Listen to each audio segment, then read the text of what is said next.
ஆண்டவராகிய இயேசு கிறிஸ்துவின் நாமத்தில் உங்கள் யாவருக்கும் என் அன்பின் நல்வாழ்த்துக்கள். மீண்டுமாக ஒரு பிரசங்க பீடம் நிகழ்ச்சியிலே உங்கள் யாவரையும் சந்திப்பதில் கர்த்தருக்குள் நான் அதிக மகிழ்ச்சி அடைகிறேன். ஒவ்வொரு வாரமும் வாரத்தின் முதல் நாளை தேவனோடு துவங்குவது தேவ பிள்ளைகளுக்கு ஆசீர்வாதம். வரப்போகிற வாரத்தை எதிர்கொள்வதற்கான பலனையும் வல்லமையையும் வழிநடத்துதலையும் நாம் வாரத்தின் முதல் நாளிலேயே பெற்றுக்கொள்ள முடிகிறது. அந்த வாரத்தை கர்த்தருடைய கையில் ஒப்பு கொடுத்து அந்த வாரத்தை தேவன் வழிநடத்தும்படிக்காக அவரிடத்தில் ஜெபம் பண்ணி ஆராதிக்க வேண்டும். அதனால தான் நம்முடைய முற்பிதாக்கள் வாரத்தின் முதல் நாளை ஆராதனை நாளாக வைத்திருக்கிறார்கள். யூதருடைய கலாச்சாரத்தில் பார்த்திங்கன்னா வாரத்தினுடைய கடைசி நாள் தான் தேவனை ஆராதிக்கிற ஆராதனை நாள் என்று வைக்கப்பட்டிருந்தது.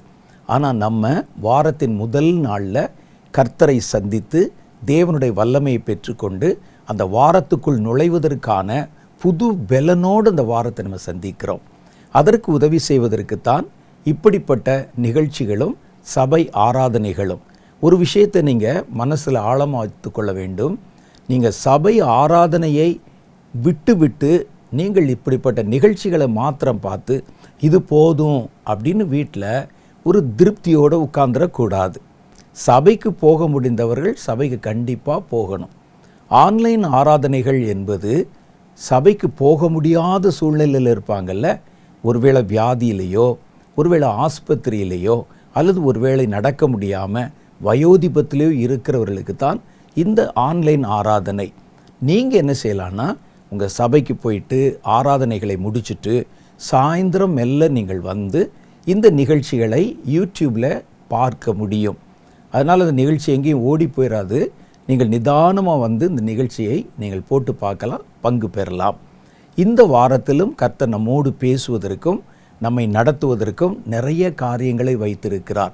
நம்ம தேவனுடைய காரியத்தில் எதை செய்தாலும் ஆவியோடும் உண்மையோடும் செய்தால் தேவனுடைய பூரண வழிநடத்துதலையும் தேவ தொடுதலையும் தேவ ஆவியானுடைய நிரப்புதலையும் தெளிவாக உணர்ந்து கொள்ள முடியும். கர்த்தர் சமீபத்திற்கு மாத்திரமல்ல தூரத்துக்கும் தேவன் என்று வேதம் சொல்லுகிறது. அதனால் இந்த ஆராதனை நாளை இந்த பிரசங்க பீடம் நிகழ்ச்சியை பயபக்தியோட பரிசுத்த ஆவியானுடைய வழிநடத்துதலோட நீங்கள் முழுவதுமாக கண்டு கர்த்தருடைய ஆசீர்வாதங்களை பெற்றுக்கொள்ள உங்களை யாவரையும் அன்போடு அழைக்கிறேன். நம்முடைய நிகழ்ச்சியினுடைய முதல் பகுதியாக தேவனை நம்ம சில நிமிஷங்கள் துதித்து ஆராதிக்க போகிறோம். ஆராதனையினுடைய முக்கியத்துவம் என்னங்கிறது உங்களுக்கு நல்லா தெளிவாக தெரியும். ஆராதனையில் தான் தேவனுடைய மகிமை வெளிப்படும். கர்த்தரை குறித்து வேதம் ஒரு காரியம் சொல்லுது, இஸ்ரவேலின் துதிகளுக்கு நடுவிலே வாசம் செய்கிறவர் என்று. கர்த்தர் துதிகளுக்கு நடுவிலே வாசம் செய்கிறவர். அதில் நமக்கு மாற்று கருத்து எதுவுமே கிடையாது. ஆனால் எப்படிப்பட்ட துதி என்ற ஒரு கேள்வி வருகிறது. அந்த துதி பயபக்தியோடையும் ஆவியோடையும் உண்மையோடையும் தேவன் விரும்புகிற வண்ணமான துதியாகவும் இருக்க வேண்டும். துதி என்ற பேரில் நம்ம என்ன செய்து விட்டாலும் கர்த்தர் அங்கே பிரசன்னமாகி விடுவார் என்று நம்ம நினைக்கக்கூடாது. கர்த்தர் நம் நடுவிலே வாசம் செய்ய, துதிகளின் நடுவிலே வாசம் செய்ய அந்த துதியானது ஆயத்தமானதாகவும் தகுதி உள்ளதாகவும் இருக்கணும். ஆகவே நம்ம நல்ல ஆவியில் நிறைஞ்சு இந்த ஆராதனை பகுதியிலே தேவனுடைய பிரசன்னத்தை உணர்ந்து கொள்ள முயற்சிக்கணும். இப்போதும் கூட நம்ம தேவனை சில நிமிஷங்கள் ஆராதிக்க போகிறோம். வாங்க ஆராதனை பகுதிக்குள்ளே கடந்து போகலாம்.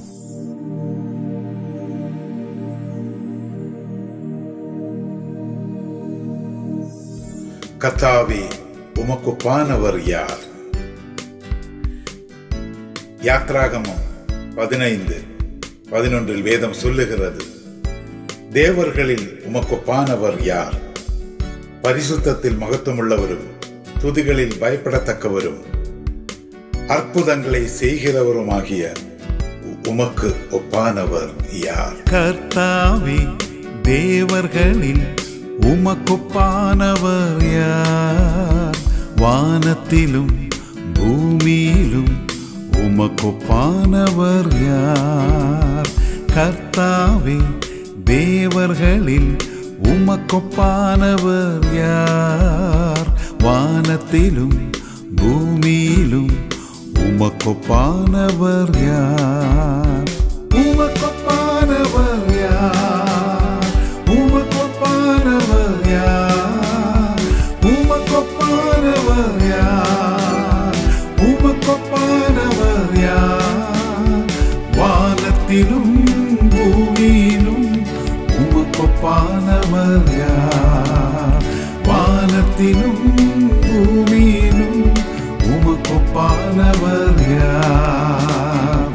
ஈஜிப்திலிருந்து இஸ்ரவேல் மக்களை செங்கடலை பிளந்து வழிநடத்தின என் ஆண்டவரே, நீர் நல்லவர், சர்வ வல்லவர், நீர் வாக்கு மாறாதவர். செங்கடலை நீர் பிளந்து உந்தன் ஜனங்களை நடத்தி சென்றீர். செங்கடலை நீர் பிளந்து உந்தன் ஜனங்களை நடத்தி சென்றீர். நீர் நல்லவர், சர்வ வல்லவர், என்றும் வாக்கு மாறாதவர். நீர் நல்லவர், சர்வ வல்லவர், என்றும் வாக்கு மாறாதவர். உமக்கொப்பானவர் யார்? உமக்கொப்பானவர் யார்? உமக்கொப்பானவர் யார்? உமக்கொப்பானவர் யார்? வானத்திலும் பூமியிலும் உமக்கொப்பானவர் யார்? வானத்திலும் பூமியிலும் உமக்கொப்பானவர் யார்? தூதர்கள் உண்ணும் உணவால் ஜனங்களை போஷித்த என் ஆண்டவரே, உம்மை போல் யாருண்டு? என் ஆண்டவரே, நீர் பெரியவர், நீர் வாக்கு மாறாதவர். தூதர்கள் உண்ணும் உணவால் உந்தன் ஜனங்களை போஷித்தீரே. தூதர்கள் உண்ணும் உணவால் உந்தன் ஜனங்களை போஷித்தீரே. உம்மை போல யாருண்டு இந்த ஜனங்களை நேசித்திட? உம்மை போல யாருண்டு இந்த ஜனங்களை நேசித்திட? உமக்கொப்பானவர் யார்? உமக்கொப்பானவர் யார்? உமக்கொப்பானவர் யார்? உமக்கொப்பானவர் யார்? வானத்திலும் பூமியிலும் உமக்கொப்பானவர் யார்? வானத்திலும் பூமியிலும் உமக்கொப்பானவர் யார்? கண்மலையை பிளந்து ஜனங்களின் தாகத்தை தண்ணீரால் தீர்த்த என் ஆண்டவரே, நீர் அதிசயமானவர், நீர் அற்புதமானவர். கண்மலையை நீர் பிளந்து உந்தன் ஜனங்களின் தாகம் தீர்த்தீர். கண்மலையை நீர் பிளந்து உந்தன் ஜனங்களின் தாகம் தீர்த்தீர். நாமம் அதிசயம் என்றும் அற்புதம் செய்திடுவீர். நாமம் அதிசயம் என்றும் அற்புதம் செய்திடுவீர். உமக்கொப்பானவர் யார்? உமக்கொப்பானவர் யார்? உமக்கொப்பானவர் யார்? உமக்கொப்பானவர் யார்? வானத்திலும் பூமியிலும் உமக்கொப்பானவர் யார்? வானத்திலும் பூமியிலும் உமக்கொப்பானவர் யார்? உமக்கொப்பானவர் யார்? உமக்கொப்பானவர் யார்? ஆவியானவரே, நீர் அன்பின் தேவன், நீர் எங்கள் உள்ளத்தில் வாரும் ஆண்டவரே. எங்கள் உள்ளத்தில் இப்பொழுதே எங்கள் உள்ளத்தில் வாரும், எங்கள் மத்தியிலே வாரும். நீர் எங்களை நேசிக்கிற தேவன் என்பதை நாங்கள் உணர்ந்திருக்கிறோம், ருசித்திருக்கிறோம் ஆண்டவரே. இப்பொழுதே வாரும், உமக்காக நாங்கள் எங்கள் இதயத்தை துறந்து கொடுத்திருக்கிறோம் ஆண்டவரே. எங்கள் உள்ளத்தில் வாரும், வாரும் ஆவியானவரே. ஆவியானவரே, அன்பின் ஆவியானவரே, இப்போ வாரும், இறங்கி வாரும் எங்கள் மத்தியிலே. இப்போ வாரும் இறங்கி வாரும் எங்கள் மத்தியிலே. ஆவியானவரே, அன்பின் ஆவியானவரே,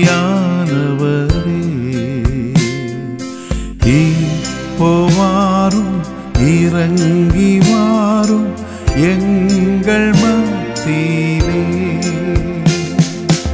இப்போ வாரும் இறங்கி வாரும் எங்கள் மத்தியிலே. உளையான சேற்றி நின்று தூக்கி எடுத்தவரே,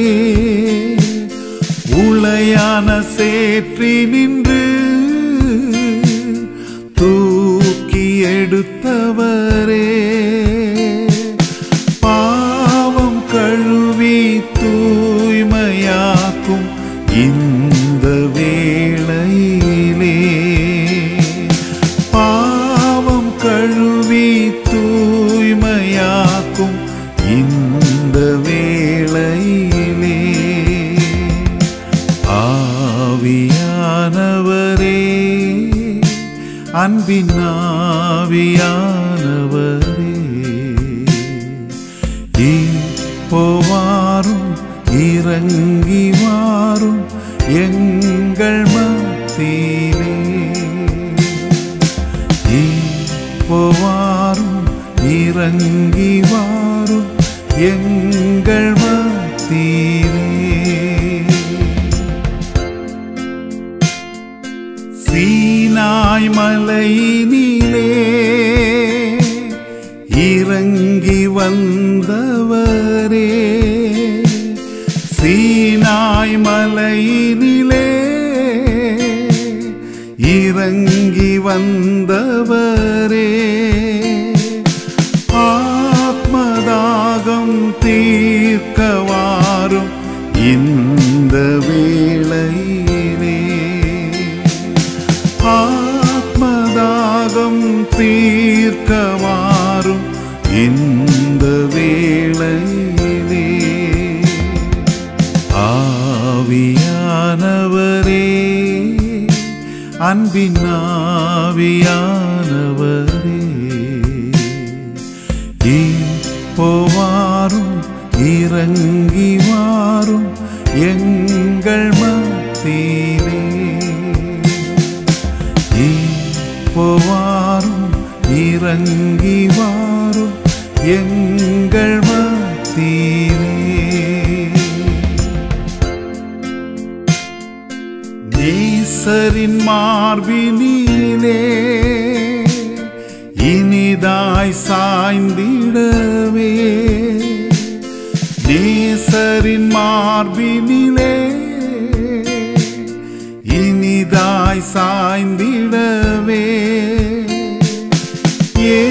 ஏக்கமுற்றேன் விரும்பி வந்தேன் உந்தன் பாதத்திலே. ஏக்கமுற்றேன் விரும்பி வந்தேன் உந்தன் பாதத்திலே. ஆவியானவரே, அன்பின் ஆவியானவரே, இப்போ வாரும் இறங்கி வாரும் எங்கள் மத்தியிலே. இப்போ வாரும் இறங்கி வாரும் எங்கள் மத்தியிலே.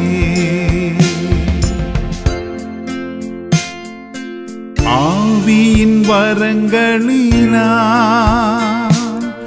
என்னையும் நிரப்பிடுமே, ஆவியின் வரங்களினால் என்னையும் நிரப்பிடுமே. எழுந்து ஜொலிக்க எண்ணெய் ஊற்றும் இந்த வேளையிலே, எழுந்து ஜொலிக்க எண்ணெய் ஊற்றும் இந்த வேளையிலே ஆவியானவரே, அன்பின் ஆவியானவரே, இப்போ வாரும், இறங்கி வாரும் எங்கள் மத்தியிலே. இப்போ வாரும், இறங்கி வாரும் எங்கள் மத்தியிலே. இப்போ வாரும், இறங்கி வாரும் எங்கள் மத்தியிலே. இப்போ வாரும், இறங்கி வாரும் எங்கள் மத்தியிலே. ஹல்லேலூயா, ஹல்லேலூயா, ஹல்லேலூயா. ஸ்தோத்திரம், ஸ்தோத்திரம், ஸ்தோத்திரம், ஸ்தோத்திரம். கர்த்தாவே, உம்மை துதிக்க நீர் தந்த இந்த நேரத்திற்காக உம்மை நன்றியோடு ஸ்தோத்திரிக்கிறோம் ஆண்டவரே. இந்த ஆராதனையில் பங்கேற்ற அத்தனை பேரையும் நீர் ஆசீர்வதியும். அவருடைய தேவைகளை நீர் சந்திப்பீராக. அவருடைய குடும்பங்களிலே சமாதானம் இறங்கட்டும் ஆண்டவரே. நீர் ஆசீர்வதியும். நீர் யெகோவா ராஃபா, சுகமருளும் தேவன்.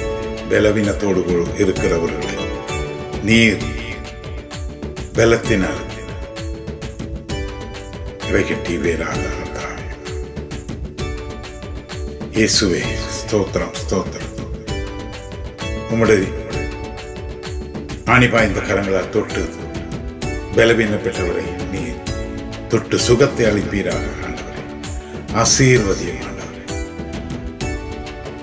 நீர் இந்த ஆராதனை வேளையை ஆசீர்வதித்தபடியாக நன்றியோடு ஸ்தோத்தரிக்கிறோம் ஆண்டவரே. மீதியான நேரத்தை உம்முடைய பாதங்கள் நாங்கள் அர்ப்பணிக்கிறோம் ஆண்டவரே. சகல துதிகன மகிமை ஏறெடுக்கிறோம். மீட்பர் இயேசுவின் மூலம் ஜெபங்களும் நல்ல பிதாவே. ஆமென், ஆமென், ஆமென்.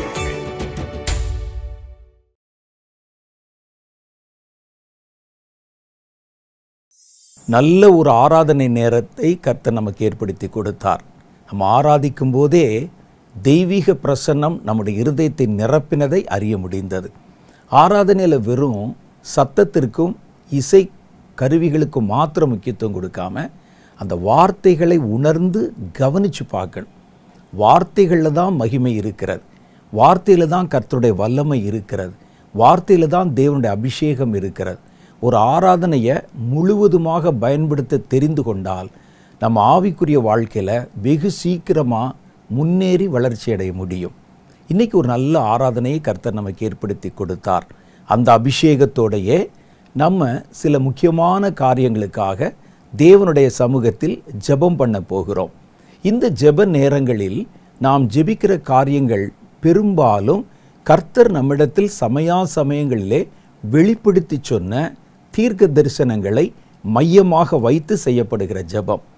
கர்த்தர் எங்களுடைய தனி ஜெபங்களில், குழு ஜெபங்களில் நான் தனித்து ஜெபம் பண்ணும்போது காலங்களை குறித்தும், இனி வருகிற நாட்களை குறித்தும், தேசங்களை குறித்தும், மனித சமுதாயங்களுக்கு நடுவில் வரப்போகிற ஆபத்துகளை குறித்தும் அவர் வெளிப்படுத்தி பேசின காரியங்களை தான் நாங்கள் ஜெப குறிப்புகளாகவும் அந்த காரியங்களை உங்களுக்கு விளக்கி சொல்லி உங்களை ஜெபிக்க வைக்க இந்த நேரத்தை பயன்படுத்துகிறோம். ஆகவே இந்த நேரத்தில் என்ன காரியத்தை உங்களுக்கு விளக்கி சொல்கிறாங்கங்கிறத கவனித்து கேட்டு எதற்காக ஜெபம் பண்ண வேண்டும் என்று சொல்லுகிறார்களோ அதற்கு நீங்களும் அவங்க கூட சேர்ந்து ஜெபம் பண்ணணும். அந்த குறிப்புகளை நீங்கள் எழுதி வைத்து கொண்டு தொடர்ந்து உங்களுடைய ஜெபங்களிலும் ஜெபம் பண்ணணும்.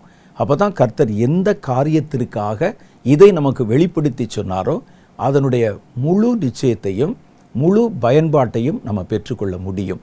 ஆகவே ஜெபிக்க காத்திருக்கணும். ஜெபிக்க சோர்ந்து போகக்கூடாது.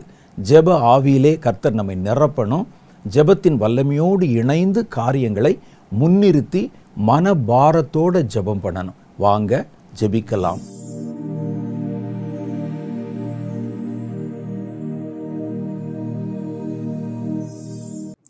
Praise the Lord. இந்த நாள்லையும் நம்ம எல்லாருமே சேர்ந்து தேவனுடைய பாதத்துல பாரத்தோடையும் மன்றாடி ஜெபிக்க போற ஒரு காரியம் எதற்காக அப்படின்னு சொன்னா, குழந்தைகள் மேல வர்ற ஆபத்துகள் இந்த நாள்ல தடுக்கப்படணும், அது கட்டப்படணும், நம்முடைய குழந்தைகள் பாதுகாக்கப்படணும் அப்படிங்கிறதுக்காக எல்லாருமே சேர்ந்து நம்ம ஜெபிக்க போகிறோம். பொதுவாகவே சிறு குழந்தைகளை நம்ம ரொம்ப அன்போட பராமரித்து, அவங்க கேட்கறதெல்லாம் வாங்கி கொடுத்து அப்படிதான் நம்ம வீட்டுல ரொம்ப செல்லமாக நம்ம வளர்க்கறது உண்டு. ஆனா குழந்தைகளுக்கு முக்கியத்துவம் கொடுக்குறோமா அப்படின்னு சொல்லி பார்த்தோம்னா, பல நேரங்கள்ல அப்படிலாம் நம்ம முக்கியத்துவம் கொடுத்து அவங்களே உட்கார வச்சு பேசி அப்படிலாம் நம்ம செய்யறது இல்லை.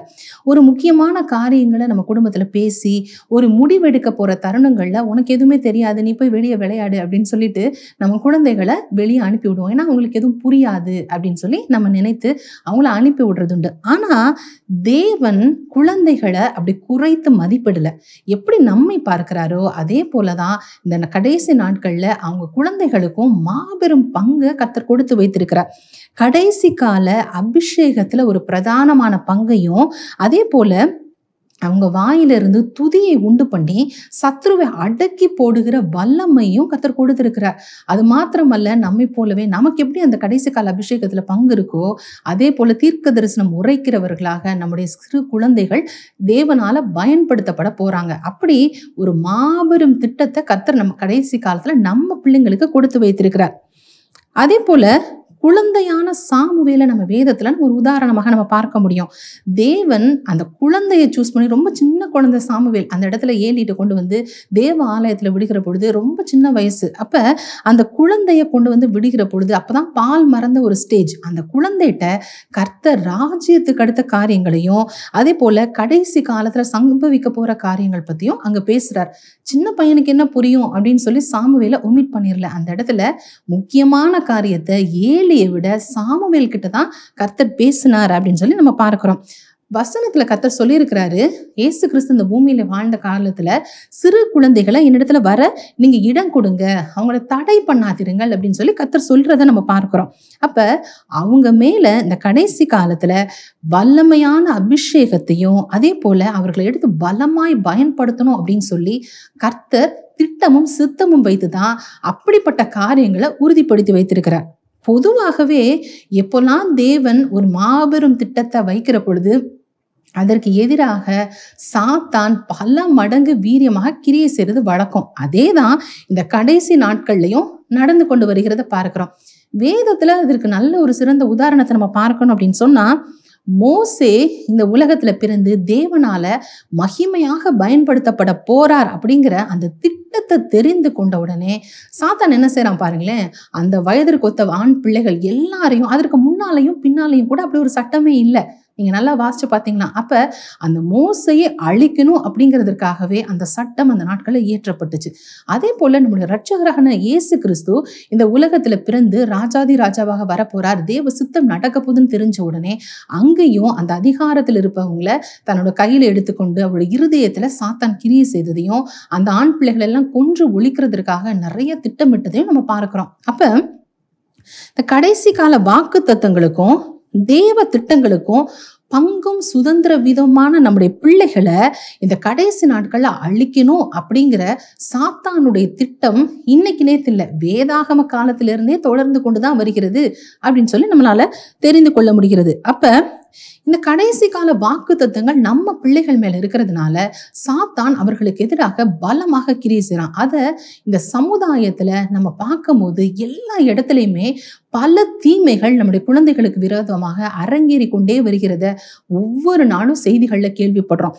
அதுல ஒரு சில காரியங்களை நான் உங்க கூட ஷேர் பண்ணணும் அப்படின்னு சொன்னா, குழந்தைகளை இந்த காலகட்டத்துல குழந்தைகளாக பார்க்காம, எப்பயுமே குழந்தைகளை பார்த்தா நமக்கு ஒரு அன்பு வரும், ஒரு ரொம்ப பாசமா குழந்தைகளை நம்ம என்ன செய்வோம், விளையாடுவோம், அந்த மாதிரி ரொம்ப அன்போடு தான் நம்ம நடத்துவோம். ஆனா இந்த நாட்கள்ல பார்த்தோம் அப்படின்னு சொன்னா, குழந்தைகளை குழந்தைகளாக பார்க்காம அவங்கள அருவருப்பான இச்சை பொருளாக பார்க்கிற கலாச்சாரம் இந்த நாட்கள்ல அப்படி பெருகி கொண்டே வருகிறத நம்ம பார்க்கிறோம். பிள்ளைகளுக்கு எந்த இடத்துலையுமே பாதுகாப்பு இல்லை. ஈவன் ஒரு ஸ்கூல்ல கூட அவங்களுக்கு பாதுகாப்பு இல்லை அப்படிங்கிறது தான் இன்றைய சமுதாயத்தோட நிலைமையில இருக்கிறத நம்ம பார்க்கிறோம். அதே போல அசுத்தமான பாலியல் காரியங்களுக்காக பயன்படுத்தப்படுறதும், பல மூட நம்பிக்கையின் அடிப்படையில குழந்தைகளை கடத்தி அவங்கள நரபலி கொடுக்கிறது, பிள்ளைகளுடைய ரத்தத்தை சிந்த பண்றது, இது எவ்வளவு பெரிய மூட நம்பிக்கை பாருங்களேன்.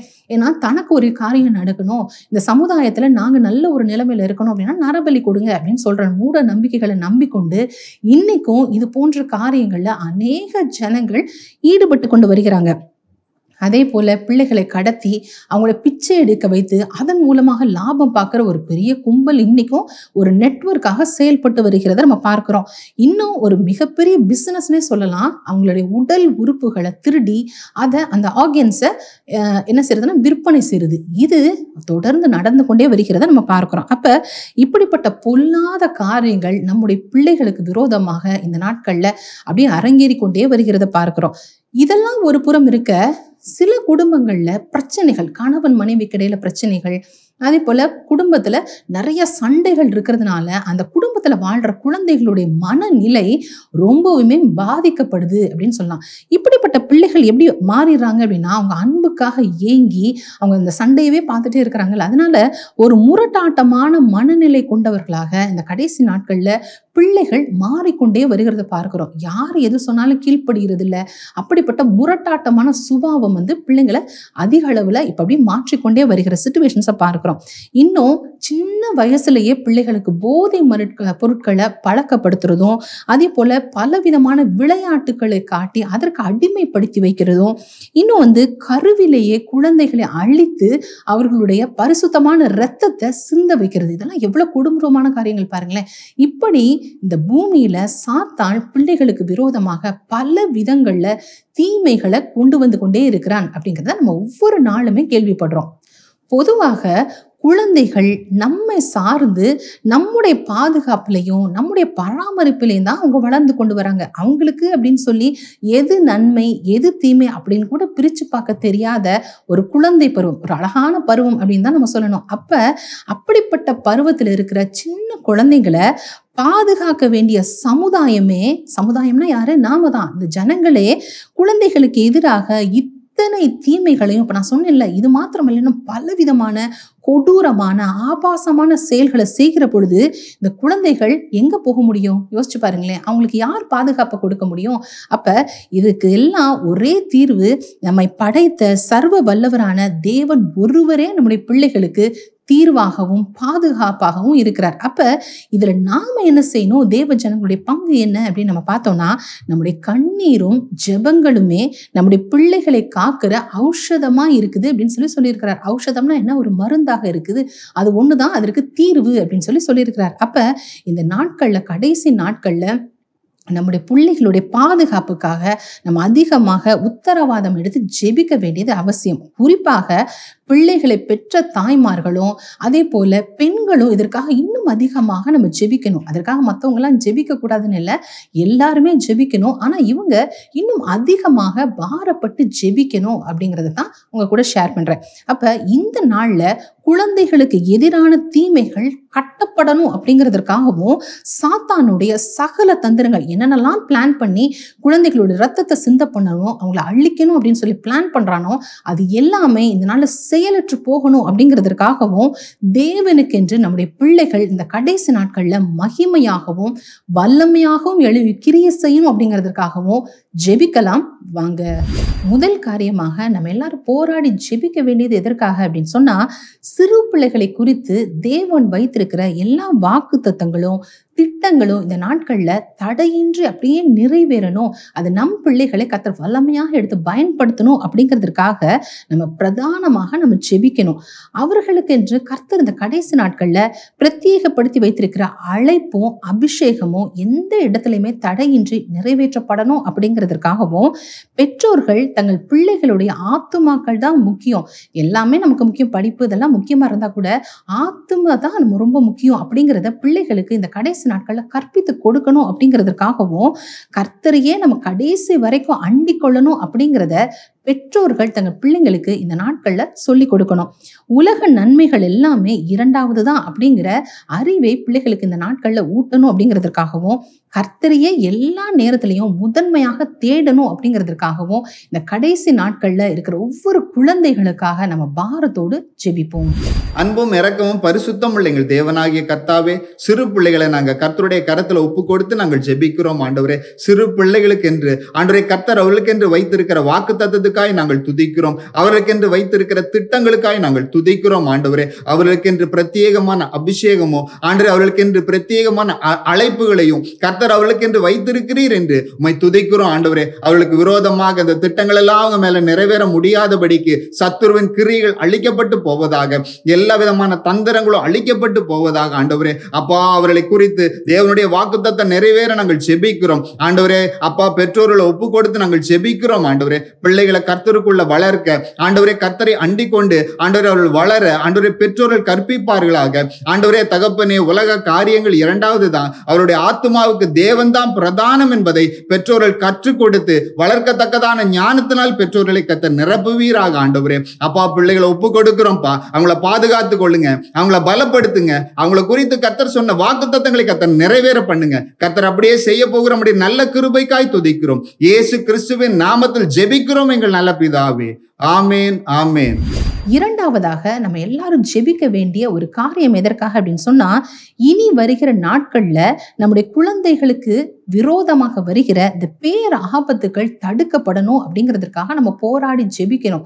வாழ வேண்டிய வயதுல பிள்ளைகள் தங்களுடைய ஜீவனை இழந்து போய் விடாதபடிக்கு அவருடைய ஆத்துமாக்களையும் ஜீவனையும் இந்த நாட்களை கர்த்தர் பாதுகாத்து கொள்ளணும் அப்படிங்கிறதுக்காகவும், கொலைகள், நரபலி, கரு சிதைவு மூலமாக குழந்தைகளுடைய அந்த பரிசுத்தமான ரத்தம் இந்த பூமியில சிந்தப்பட்டு சாத்தான் என்னென்னலாம் தீமைகளை கொண்டு வரணும் அப்படின்னு நினைக்கிறானோ, அதே போல தேவ கோபம் இறங்கி வர்றதுக்கு வாசலாக இதெல்லாம் பயன்படுத்துறான். இவைகள் தடுக்கப்படணும் அப்படிங்கிறதுக்காக நம்ம போராடி ஜெபிக்கணும். அதே போல பாலியல் காரியங்களுக்காக, உடல் உறுப்புகளை திருடி பிசினஸ் பண்ணி இப்படிலாம் குழந்தைகளுக்கு விரோதமாக செய்யப்படுகிற தீமைகள் கட்டப்படணும் அப்படிங்கிறதுக்காகவும், இப்படிப்பட்டதை வியாபாரமாக்கி செய்கிற அந்த கும்பல்களை அரசாங்கம் பிடிக்கணும் அப்படிங்கிறதுக்காகவும், நம்முடைய குழந்தைகள் தேவனால மகிமையா எடுத்து பயன்படுத்தப்படணும் அப்படிங்கிறதுக்காக பாரத்தோடு வல்லமையோடும் ஜெபிப்போம்.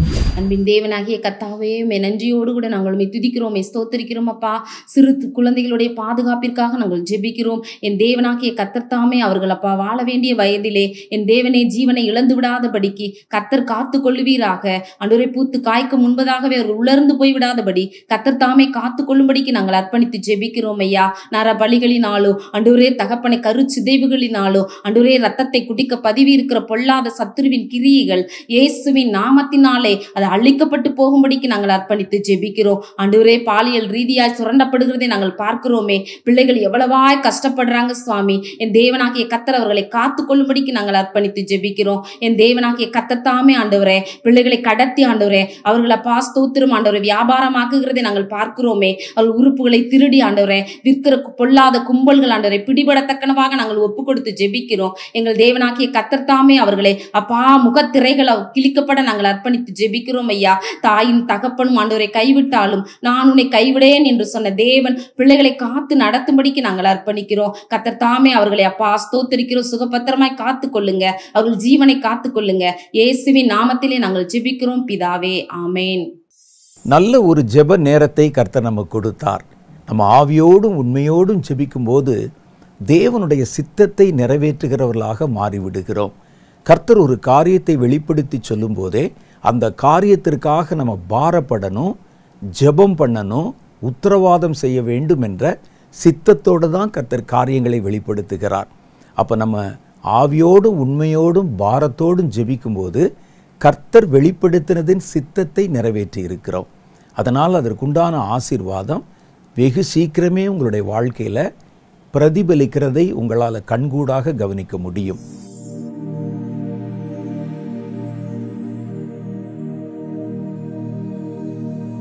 கர்த்தருடைய செய்திக்குள்ளே போவதற்கு முன்பாக ஒரு சில முக்கியமான காரியங்களை உங்களுக்கு சொல்லிக்கொள்ள ஆசைப்படுகிறேன்.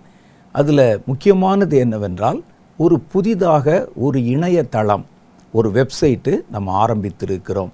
அந்த வெப்சைட்டுக்கு பேர் voice of Jesus ministries www.myjoy.com என்பது.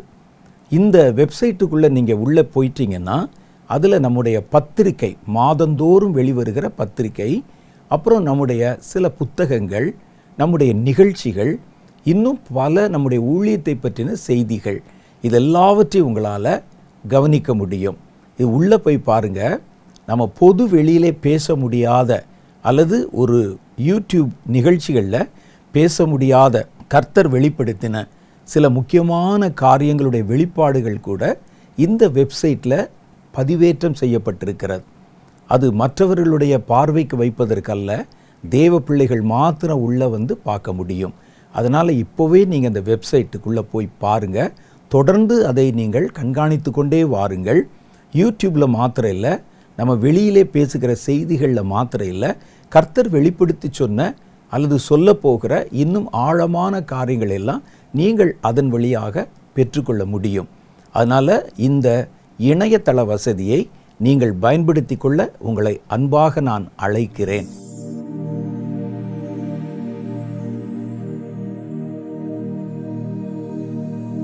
இப்போ நம்ம கர்த்தருடைய செய்திக்குள் கடந்து போகிறோம்.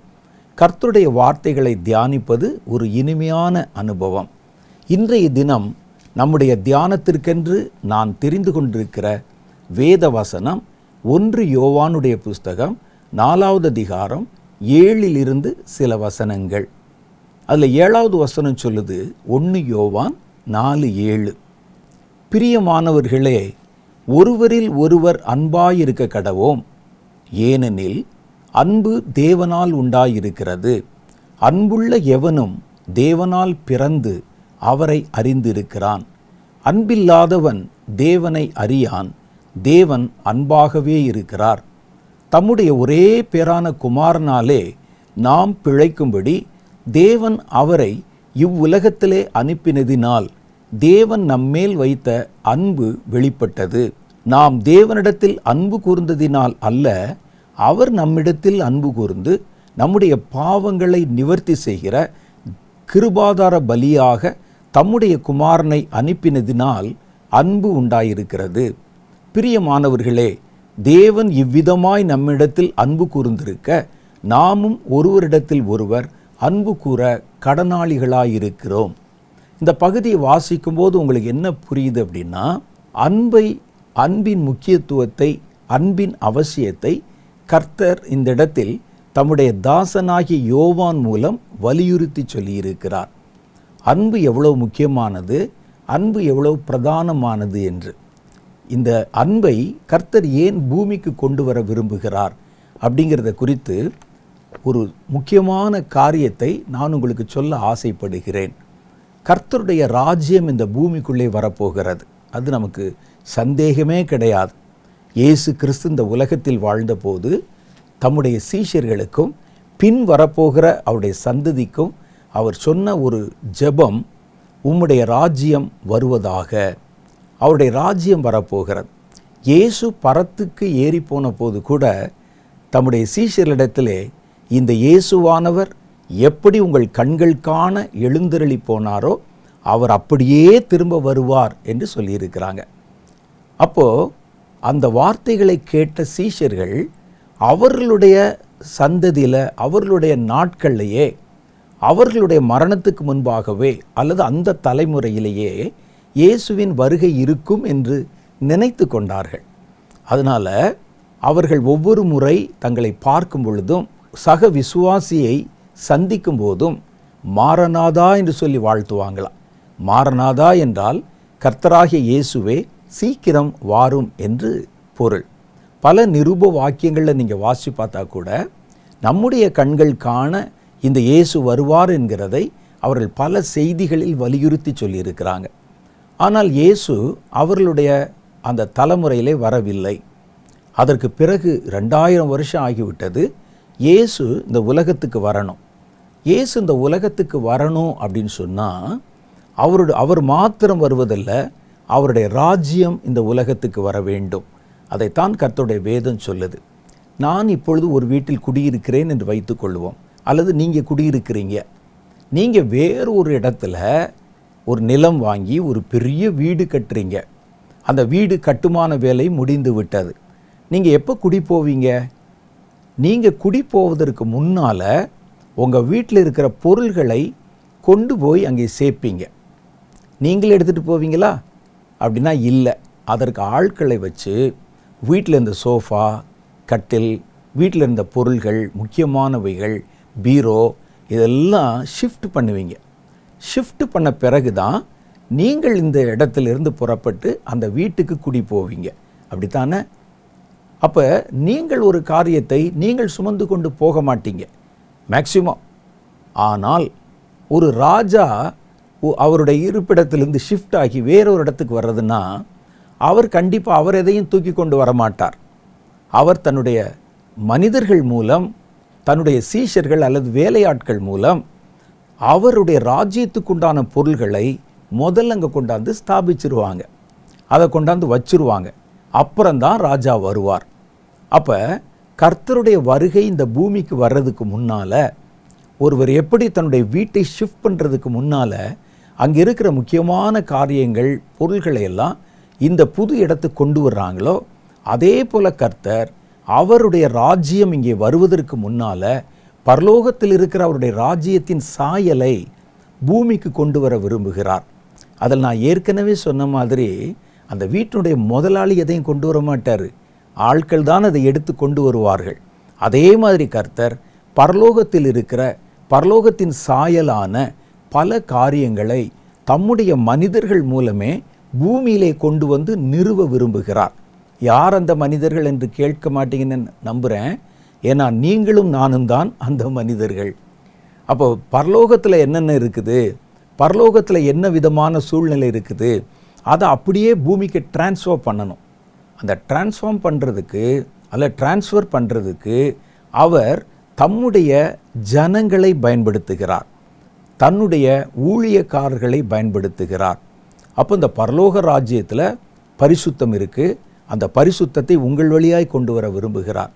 அப்போ கர்த்தர் எதை பூமியிலே கொண்டு வர விரும்பினாலும் தம்முடைய ஜனங்கள் வழியாகத்தான் அதை கொண்டு வர முடியும். பரலோக ராஜ்யத்துக்கு பல்வேறு விதமான இயல்புகளும் சுபாவங்களும் இருக்கிறது. அதில் ஒன்று பிரதானமானது என்ன அப்படின்னு கேட்டால் அன்பு. கர்த்தருடைய ராஜ்யம் முழுவதும் அன்பினால் ஸ்தாபிக்கப்பட்டிருக்கிறது. கர்த்தருடைய ராஜ்யம் முழுவதும் அன்பாகவே இருக்கிறது. ஏனென்றால் கர்த்தர் அன்பாகவே இருக்கிறார். அவர் உச்சந்தலையிலிருந்து உள்ளங்கால் வரைக்கும் முழுக்க முழுக்க அன்பு. அந்த அன்பினால் எழுப்பப்பட்டதுதான் அவருடைய ராஜ்யம். அந்த ராஜ்யத்தில் மிகுந்திருப்பது அன்பு. அப்புறம் தேவனுடைய சுபாவங்களாகிய நீதி, பரிசுத்தம், இவைகள் எல்லாம் கர்த்தருடைய இயல்புகள் என்னென்னவோ அதெல்லாம் அங்கே நிறுவப்பட்டிருக்கிறது. அப்போ கர்த்தர் என்ன செய்கிறார்? தான் இந்த பூமிக்கு வர்றதுக்கு முன்னால் பரலோகத்தில் இருக்கக்கூடிய அந்த இயல்புகளை பூமிக்கு டிரான்ஸ்ஃபர் பண்ண விரும்புகிறார். அதை எப்படி டிரான்ஸ்ஃபர் பண்ணுறது? அதுக்கு தான் கர்த்தர் தம்முடைய ஜனங்களை பூமியிலே எழுப்பி அவர்களுக்கு இந்த கட்டளைகளை கொடுத்து, நீங்கள் பரிசுத்தமாயிருந்து ஒரு பரிசுத்த சமுதாயத்தை, ஒரு பரிசுத்த இயல்பை உலகத்திலே உண்டு பண்ணுங்கள். நீங்கள் அன்பாக இருந்து ஒரு அன்பான ஒரு சூழ்நிலையை உலகத்திலே உண்டாக்குங்கள்.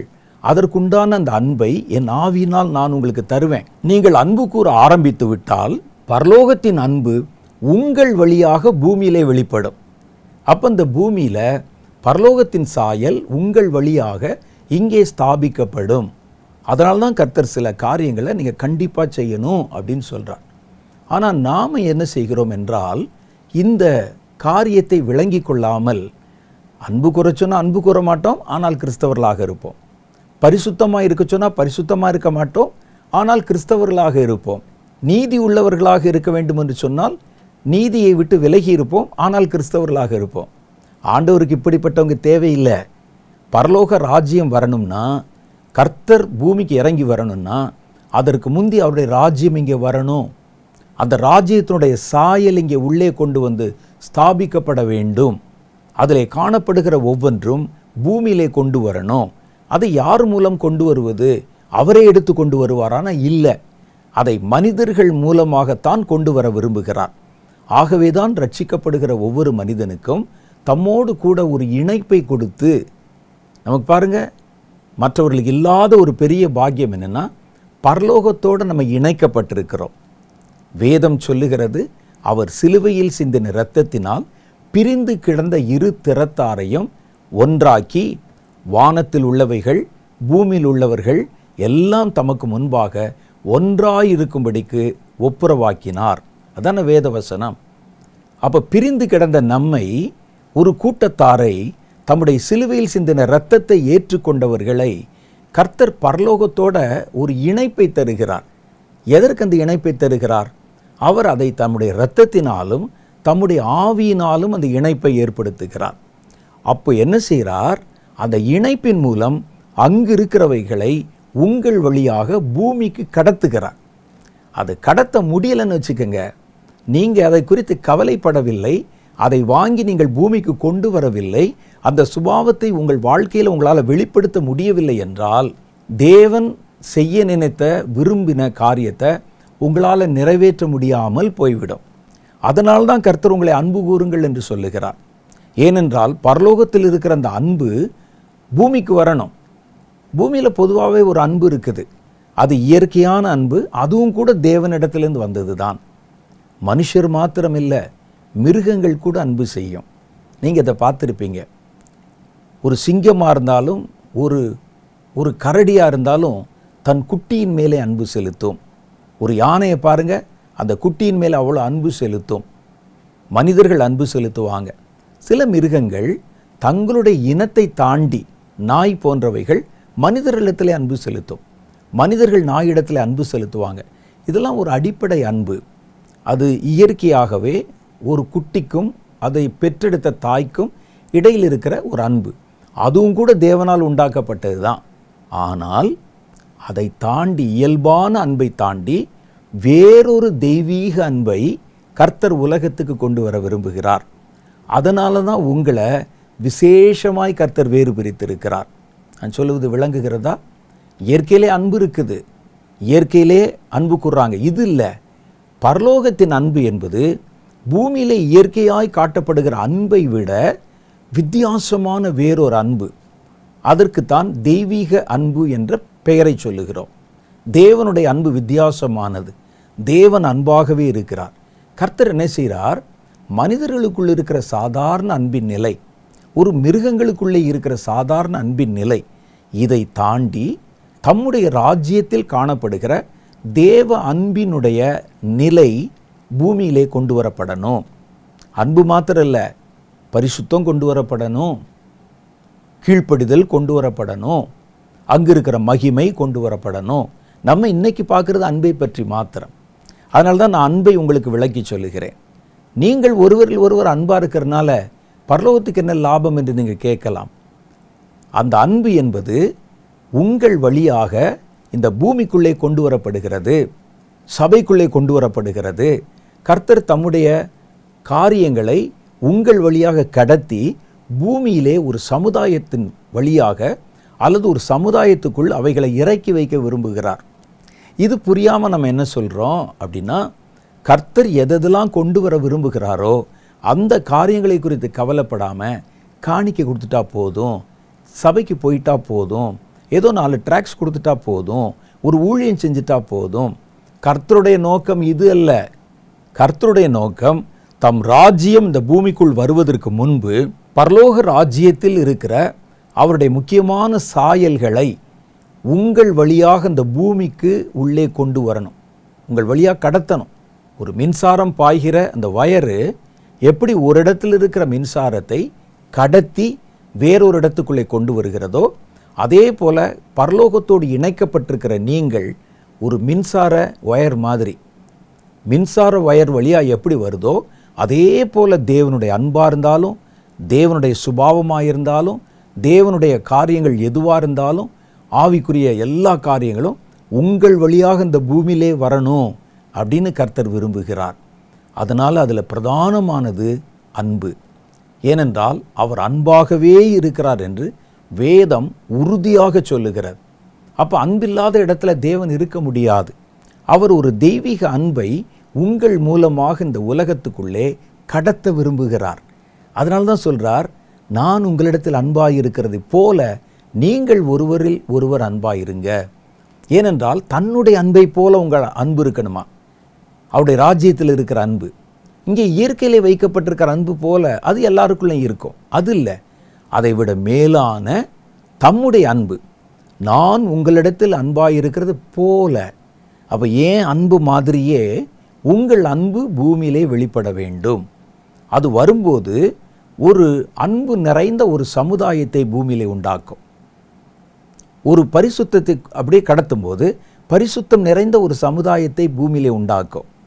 அப்போ கர்த்தருடைய பரலோகத்தில் இருக்கிற சாயல் கொஞ்சம் கொஞ்சமாக தம்முடைய பிள்ளைகள் மூலம் கடத்தப்பட்டு அவைகள் இந்த பூமியிலே ஒரு கூட்டமாக சேர்க்கப்பட்டு ஒரு இனமாக, ஒரு ஜனமாக அவைகளுக்குள்ளே இவைகள் எல்லாம் கொண்டு வந்து நிலைநிறுத்தப்படணும்.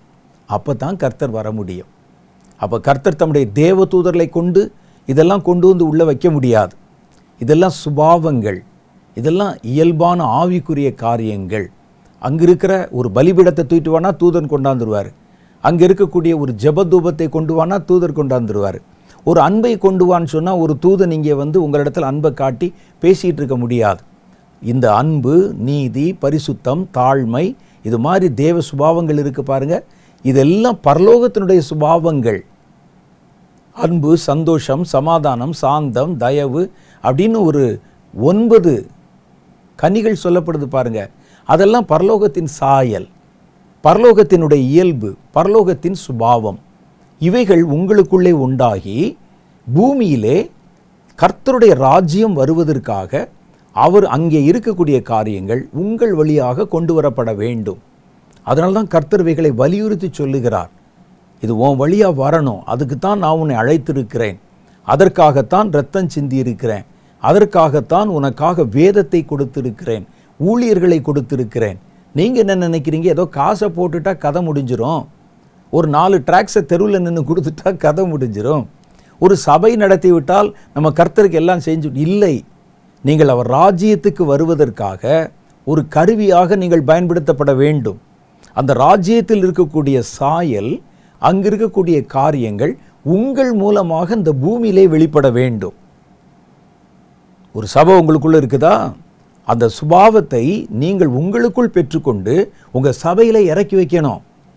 அப்போ ஒரு கிறிஸ்தவ சமுதாயம் என்பது பரலோகத்தின் சாயலை பூமியிலே வெளிப்படுத்துகிற சமுதாயமாக இருக்கணும். ஆனால் இன்றைக்கி எப்படி இருக்குது யோசிச்சு பாருங்களேன்.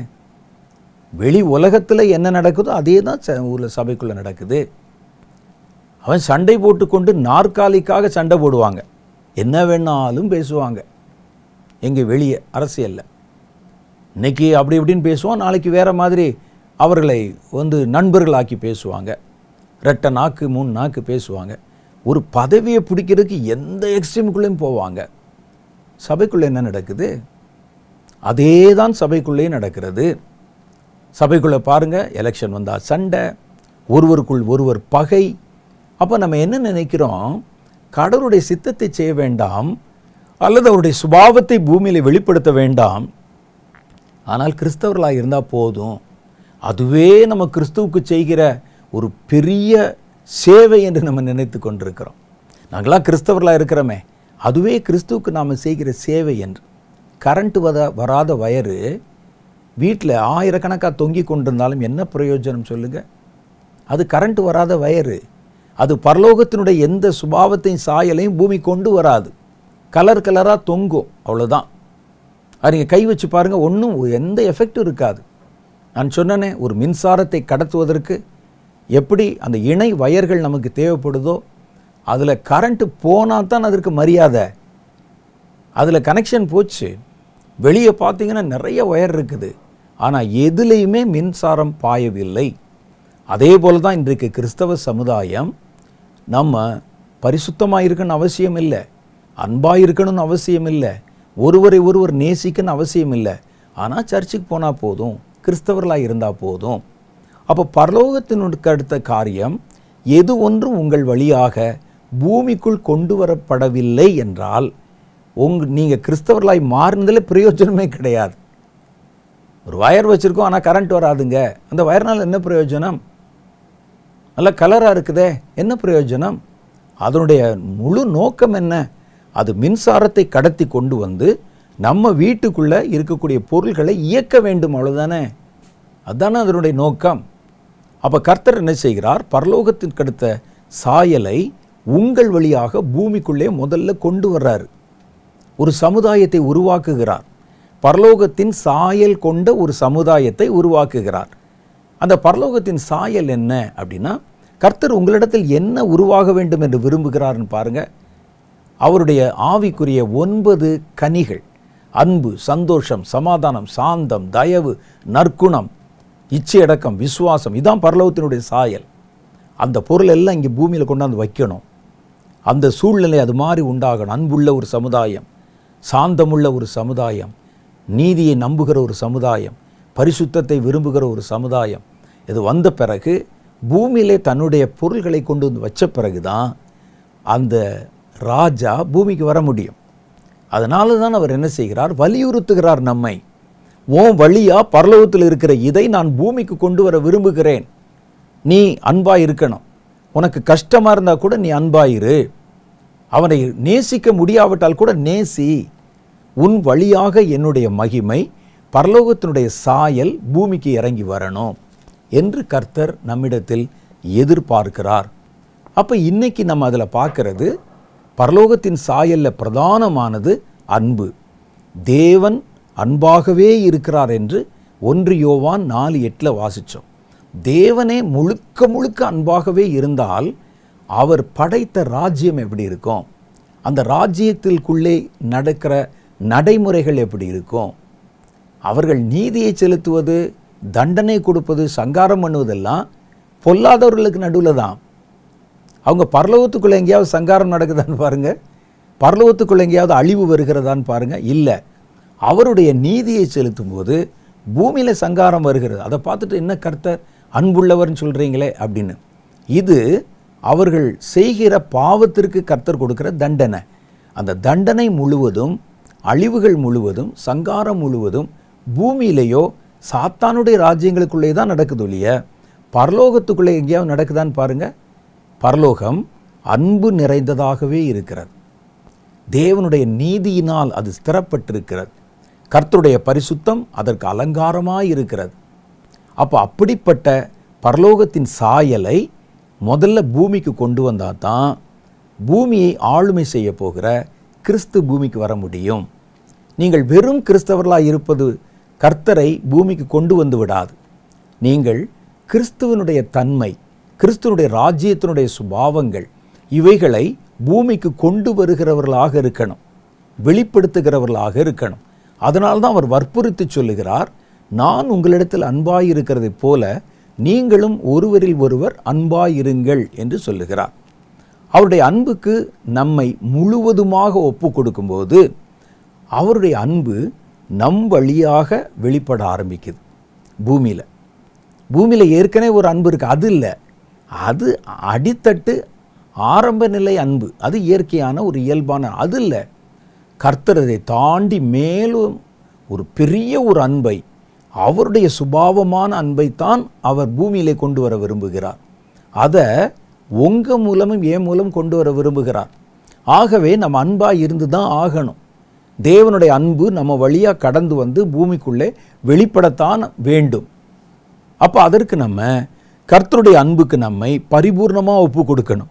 அவருடைய அன்பின் சுபாவத்திற்கு, அவருடைய அன்பின் கிரியைகளுக்கு, அவருடைய அன்பு கூறுதலுக்கு முழுவதும் நாம் நம்மை அர்ப்பணம் செய்ய வேண்டும். கர்த்தர் மனிதர்களுக்கு கொடுத்த பிரதானமான கட்டளையே அன்பை பற்றியது தான். ஏன்னா அவருடைய ராஜ்யம் அன்பாக இருக்குது. பூமி பாருங்கள் அன்பாவாக இருக்குது. பூமியில் ஒருவேளை அந்த அடிப்படை அன்பு ஒரு குடும்பத்துக்குள்ளே மாத்திரம் அது முடங்கி போயிடும், தன் இனத்துக்குள்ளே மாத்திரம் முடங்கி போயிடும். தெய்வீக அன்பு உலகத்தில் எங்கே இருக்குது யோசிச்சு பாருங்கள். இதை தாண்டி மற்ற எல்லாமே எப்போ பார்த்தாலும் சண்டை, அடிதடி, பிரச்சனை, பொறாமை, இவைகள் எல்லாம் நிறைந்து, சுயநலம் இவைகள் நிறைந்து அன்பில்லாத பூமியாக இருக்கிறது. கர்த்தர் இந்த பூமியிலே குடி வரப்போகிறார், அவருடைய வருகை வரப்போகுது. அப்போ என்ன செய்கிறார்? நான் ஏற்கனவே சொன்ன மாதிரி வீடு கட்டுறீங்க, போக வேண்டிய நேரம் வந்துருச்சு, இங்கே இருக்கிற உங்களுடைய பொருள்களை அங்கே கொண்டு போய் சேர்க்கணும். ஆகவே தான் கர்த்தர் தம்முடைய பிள்ளைகளுக்கு இந்த ஒரு திட்டத்தை கொடுத்து பரலோகத்தில் இருக்கிற இதெல்லாம் பூமியில் கொண்டு இறக்கி வை, அதை கொண்டு வந்து அதை அங்கே பிரதிபலிக்கும்படி செய்யி, அது கொண்ட ஒரு சமுதாயத்தை உண்டாக்கு, ஒரு சந்ததியை உண்டாக்கு, ஒரு தலைமுறை உண்டாக்குன்னு தான் கர்த்தர் அனுப்பியிருக்கிறார். அதை விட்டு பெரிய கட்டடத்தை கட்டுவது, சபை கட்டுவது, கூட்டத்தை சேர்ப்பது, வருகிறவர்களுக்கு ஏதாவது காரியத்தை சொல்லி அவர்களை ஏமாற்றி அவரிடத்துல அவர்கள் கொடுக்குற தற்பொழிவை பெற்றுக்கொண்டு அனுப்பிவிடு. அதுக்கில்ல. நீங்கள் எத்தனை பேர் உங்கள் சபைக்கு வருகிறார்கள், எத்தனை பேர் சுவிசேஷம் சொல்லியிருக்கிறீங்க முக்கியம் இல்லை. அவர்கள் ஒவ்வொருவரும் தேவனுடைய கட்டளையை, தேவனுடைய ராஜ்யத்துக்குரியவைகளை பூமிக்கு கொண்டு வர்றாங்களா, அதை பிரதிபலிக்கிறாங்களான்னு பார்க்கணும். அதை விட்டுட்டு உள்ளேயே உலகத்தில் நடக்கிறது போல சண்டைகள், பிரிவினைகள், கோபதாபங்கள், அடிதடி எல்லாம் நடந்தால் எதுக்கு அந்த சர்ச்சு, எதுக்கு அந்த ரட்சிப்பு, எதுக்கு அந்த அபிஷேகம்? அவ வேதம் சொல்லுது, கர்த்தருடைய சித்தத்தை நிறைவேற்றத்தான் கர்த்தர் அந்த அபிஷேகத்தையும் வல்லமையும் நமக்கு கொடுத்திருக்கிறார். அப்போ அதை மறந்துட்டு கர்த்தருடைய ராஜ்யம் வர்றதுக்கு முன்னால் அங்கே இருக்கிற பொருள்கள் இங்கே வரணுமே, அது ஏன் மூலம் தானே வரணும் என்பதை மறந்துட்டு நீங்கள் என்ன ஆட்டம் போட்டாலும் சரி, அது கிறிஸ்துவுக்கு மகிமையை கொண்டு வராது. வேதம் சொல்லுது பாருங்க, நமக்கு அவர் கொடுத்த கற்பனைகளில் பிரதானமானதே அன்பை பற்றியது தான். மத்தேயு சுவிசேஷம் 22:37-40 உங்களுக்கு தெரிஞ்சது தான். இயேசு அவனை நோக்கி, உன் தேவனாகிய கர்த்தரிடத்தில் உன் முழு இருதயத்தோடும், உன் முழு மனதோடும், உன் முழு இருதயத்தோடும் அன்பு கூர்வாயாக. அவர் வெறுமனே அன்பு கூர்வாயாகன்னு சொல்லலை, அந்த அன்புக்கு என்னென்ன விதமான குணாதிசயங்கள் இருக்கணும், முழு இருதயம் இருக்கணும். சும்மா அறகுறையாக அன்பு கூறுவதல்ல. இயேசு முழுவதும் அன்பு கூர்ந்தார். அதான் நமக்கு சொல்லுது, முற்று முழுவதுமாக நம்மிடத்தில் அன்பு கூர்ந்தார். நம்ம எப்போ ஒரு நாள் அல்ல, 2 நாள் அல்ல, அறகுற அன்பு அல்ல, ஏதோ போனா போகிறான் என்று பச்சாதாபம் அல்ல. அன்பு கூறணும்னு நினச்சிட்டார்னா அவர் முழு அன்பை காட்டுகிறார். அப்போ அவர் சொல்கிறாரு, நீ அன்பாயிருங்கள், அது முதல் கட்டளையும் சொல்லலை. அந்த அன்பிற்கு சில நிபந்தனைகள் வைத்திருக்கிறார். எப்படிப்பட்ட அன்பா? முழு மனதோடு, முழு ஆத்மாவோடு, ஆத்மானா நம்முடைய எண்ணங்கள் சிந்தனையோட, அந்த அன்பின் சிந்தனை நமக்குள்ளே இருக்கணும். முழு பலத்தோட, எவ்வளவு முடியுமோ அந்த அன்பில் அந்த பலத்தை செலுத்தி அன்பு கூறுவாயாக. இது பிரதான கற்பனை. இதற்கு ஒப்பாயிருக்கிற 2வது கற்பனை, உன்னிடத்தில் அன்பு கூறுவதைப் போல பிறனிடத்திலும் அன்பு கூறுவாயாக. அப்போ தேவனிடத்தில் அன்பு கூறுவது மாத்திரமில்லை, பிறனிடத்தில் அன்பு கூறணும். சிலருக்கு தேவனிடத்தில் அன்பு கூறுவது சுலபமாக இருக்கும். ஏன்னா அந்த அன்புக்கு ரொம்ப நிபந்தனைகள் கிடையாது. ஒன்றும் பெருசாக நம்ம அவருக்கு செலவழிக்க வேண்டி வராது. ஆண்டவரே அன்பாக இருக்கிறேன்னு சொல்லிட்டு போயிடலாம் அப்படின்னு நம்ம நினைக்கலாம். அது கூட தப்பு. ஆனால் தேவனிடத்தில் கூட சிலர் அன்பாக இருந்துருவாங்க. ஆனால் அந்த பிறனிடத்தில் அன்பு கூறுவது பாருங்க, அது ரொம்ப கடினம். அந்த பிறன் உங்களை மாதிரியே ஏற்றத்தாழ்வுள்ள குணாதிசயங்கள் கொண்டவன். கர்த்தர் பரிபூரணமா, அப்போ அப்படிப்பட்டவர்கிட்ட நம்ம அன்பு கூர்ந்துடலாம். இவன் அப்படி கிடையாது. சில நேரம் நல்லா இருப்பான், சில நேரம் பாஞ்சிருவான், சில நேரம் ஒரு மாதிரி கரடு முரடாக இருப்பான். இப்படிப்பட்டவர்களிடத்திலே சக மனிதன், மனித சுபாவம் கொண்டிருக்கிறவர்கள், அவர்களிடத்தில் அன்பு கூறுவது தான் ரொம்ப கஷ்டம். அப்போ ஆண்டவர் சொல்கிறார், இந்த 2ம் செய்யணும். இவ்விரண்டு கற்பனைகளிலும், நியாயப்பிரமாணம் முழுவதிலும், தீர்க்க தரிசனங்கள் முழுவதும் அடங்கி இருக்கிறதே என்றார். அப்போ அந்த கற்பனை அதற்கு தான் அவர் சொல்லுகிறார். அப்போ தேவ அன்பு என்பது உலகத்தில் இயல்பாக நம்ம பார்க்கிற அன்பிலிருந்து வித்தியாசமானது. அவர் இந்த உலகத்திலே வர வேண்டுமானால் அவர் கொண்டு வர விரும்புவது தெய்வீக அன்பை. இந்த உலகத்தில் தெய்வீக அன்பு கொண்ட ஒரு சமுதாயம் உண்டாகணும். தெய்வீக அன்பு பிரதிபலிக்கப்பட வேண்டும். அவங்க மூலம் அந்த அன்பு அந்த சுற்று வட்டாரம் முழுவதிலும் அது அப்படியே வியாபிக்க வேண்டும். இப்படி தான் கொஞ்சம் கொஞ்சமாக அந்த அன்பு வரும். இன்றைக்கி இருக்கிற கிறிஸ்தவ மக்கள் தொகைக்கு, உலகம் முழுசு இருக்கவங்களை சொல்கிறேன், இந்த அன்பை அவர்கள் வெளிப்படுத்த ஆரம்பித்திருந்தால் ஒரு குட்டி பரலோகமாக உலகம் மாறி இருக்கும். நீங்கள் என்ன நினைக்கிறீங்க? எல்லாரும் அதே மாதிரி அன்பு கூர்ந்திருந்தா, இன்றைக்கி நம்ம கர்த்தருடைய சித்தத்தை நிறைவேற்றுகிற கிறிஸ்தவர்களை அல்ல, கிறிஸ்தவர்களை பார்க்குறோம். அவ்வளோதான். வெறுமனே ஒரு பேர் கிறிஸ்தவ பேராக இருக்கும். ஒரு சர்ச்சுக்கு போவார், ஏதோ காணிக்கை கொடுப்பார், பைபிள் படிப்பார், ஆனால் கர்த்தருடைய நோக்கம் அது அல்ல. நீங்கள் கர்த்தருடைய சித்தத்தை செய்ய வேண்டும், அதுதான் நோக்கம். அப்போ அதில் பிரதானமானது அன்பை வெளிப்படுத்தணும். அன்பு வெளிப்படுத்தப்பட்டு அந்த அன்பு இந்த பூமியை சமதளம் உள்ளதாக மாற்றும். அந்த அன்பு இந்த பூமியை அப்படியே சமன்படுத்தும். அப்போ கர்த்தர் வருவதற்கு இது ஒரு வழியை, பாதையை செவையாக்கும். அப்போ இன்னைக்கு இருக்கிற கிறிஸ்தவ மக்கள் தொகைக்கு உலகம் முழுவதும் நீங்கள் எடுத்து பார்த்தீங்கன்னா, இந்தியாவில் தான் மைனாரிட்டி, ஆனால் உலகம் முழுசில் எடுத்து பார்த்தா மெஜாரிட்டி கிறிஸ்தவர்கள் தான். அந்த கிறிஸ்தவர்கள் மாத்திரம் இந்த உண்மையான அன்பை பரலோகத்திலிருந்து பூமியிலே பிரதிபலிக்கிறவர்களாய் மாத்திரம் இருந்து விட்டால் பரலோகத்தின் சாயல் எப்போவோ பூமிக்குள்ளே வந்துடும். ஆனால் அதை நம்ம அப்படி இருக்கிறதில்ல. நம்ம கிறிஸ்தவர்களாய் இருக்கத்தான் விரும்புகிறோம் ஒழிய கிறிஸ்துவின் சித்தத்தை செய்கிறவர்களாய் இருக்க விரும்புவதில்லை. அது முதல் காரணம். அப்போ என்ன செய்யணும்? கிறிஸ்துவனுடைய அன்பு நமக்குள் பரிபூர்ணப்பட்டு அது இந்த பூமியிலே பிரதிபலிக்க வேண்டும். அவர் பரலோகத்தில் காணப்படுகிற அன்பை தன்னுடைய வருகைக்கு முன்பாக அந்த அன்பு இங்கே உள்ளே வரணும்னு அவர் எதிர்பார்க்கிறாரு. அது வரலைன்னா அவர் எப்படி இங்கே வர முடியும்? அவருடைய பொருள் எல்லாம் ஒன்றும் வரல. அப்போ சொல்கிறாங்க, நீங்கள் வீட்டை காலி பண்ணி அங்கே போய் உள்ளே குடியேறுங்க, ஏன் திங்ஸ் எல்லாம் இங்கே இருக்க, திங்ஸ் எல்லாம் கிடக்கட்டுங்க, நீங்கள் சும்மா போய் குடியேறுங்கன்னு சொன்னால் என்ன செய்வீங்க? அப்போ முதல்ல கர்த்தருக்கு அடுத்த காரியங்கள் பூமிக்கு வரணும்னா அது உங்கள் மூலம், என் மூலம், தேவனை விசுவாசிக்கிறவருடைய பிள்ளைகள் மூலமாக தான் வரணும். ஆகவே இந்த கர்த்தருடைய முக்கியமான சித்தத்தை நீங்கள் விளங்கி கொள்ளணும். இதை விட்டுட்டு நீங்கள் வேற என்ன செய்தாலும் கர்த்தர் சொன்ன அந்த ஆவிக்குரிய 9 கனிகள் அவைகள் எல்லாம் அந்த சூழ்நிலை எல்லாம் பூமியிலே வரணும். அது வராமல் நீங்கள் என்ன செய்தாலும் அதனால் கர்த்தருடைய நாமம் பூமியிலே மகிமைப்பட போகிறது இல்லை. கர்த்தருடைய முழு சித்தமே அதுதான். நான் வர்றதுக்கு முன்னால் என் பொருள் எல்லாம் கொண்டே வையங்க, அதை கர்த்தர் சொல்லுகிறார். அப்போ இந்த அன்பு என்பது பிரதானமானது. அன்பு என்பது இதற்காக மாத்திரமல்ல, அது கர்த்தருக்காக மாத்திரமல்ல, நமக்கும் அந்த அன்பு தேவைப்படுகிறது. நமக்கும் இப்போ இந்த அன்பை நான் கொண்டு வந்து இங்கே வந்து இறக்கி வைக்கிறேன். அன்பு என்பது ஒரு பொருள் மாதிரி கூட நீங்கள் எடுத்துக்கங்களேன், ஒரு பொருள் மாதிரி. அது அவருக்கு முக்கியமான ஒரு பொருள், ஒரு பெரிய ட்ரெஷர் அடங்கின ஒரு பெரிய பீரோன்னு வச்சுக்கோங்க. அதை முதல்ல கொண்டு வையே, என்னுடைய முக்கியமான காரியம்லாம் அதில் தான் இருக்குது, நான் அங்கே ஷிஃப்டாக போகிறேன், அது வர்றதுக்கு முன்னால் இதை கொண்டு அங்கே வையி அப்படின்னு கர்த்தர் உங்கள்கிட்ட சொல்கிறார். அது கர்த்தருக்கு நம்ம செய்கிற ஒரு காரியம். ஆனால் அவ்வளோ பெரிய பொருளை கடத்தி உங்கள் வீட்டிலேருந்து இன்னொரு இடத்துக்கு நீங்கள் போக வேண்டிய இடத்துக்கு கொண்டு போகிற மனுஷனுக்கு நீங்கள் அவனை சும்மா விடுவீங்களா? அவனுக்கு கொடுப்பதற்கு ஒரு கூலி வச்சுருப்பீங்க. அப்போ இந்த அன்பை நீங்கள், தேவனுடைய அன்பை பரலோகத்திலிருந்து பூமிக்கு கொண்டு வந்து அந்த அன்பை பிரதிபலிக்க ஆரம்பித்ததுனால உங்களுக்கு சில நன்மைகளை கர்த்தர் வைத்திருக்கிறார். நான் கர்த்தருடைய காரியங்களை பூமி கொண்டு வர வச்சனே, அந்த ஒவ்வொரு விஷயத்தை நான் பூமி கொண்டு வரும்போதும் அதற்கு ஒவ்வொரு விலைக்கிரயத்தை, ஒரு கூலின்னு கூட வச்சுங்களேன், அதனுடைய ஒரு பிரதிபலனை கர்த்தர் நமக்கு வைத்திருக்கிறார்.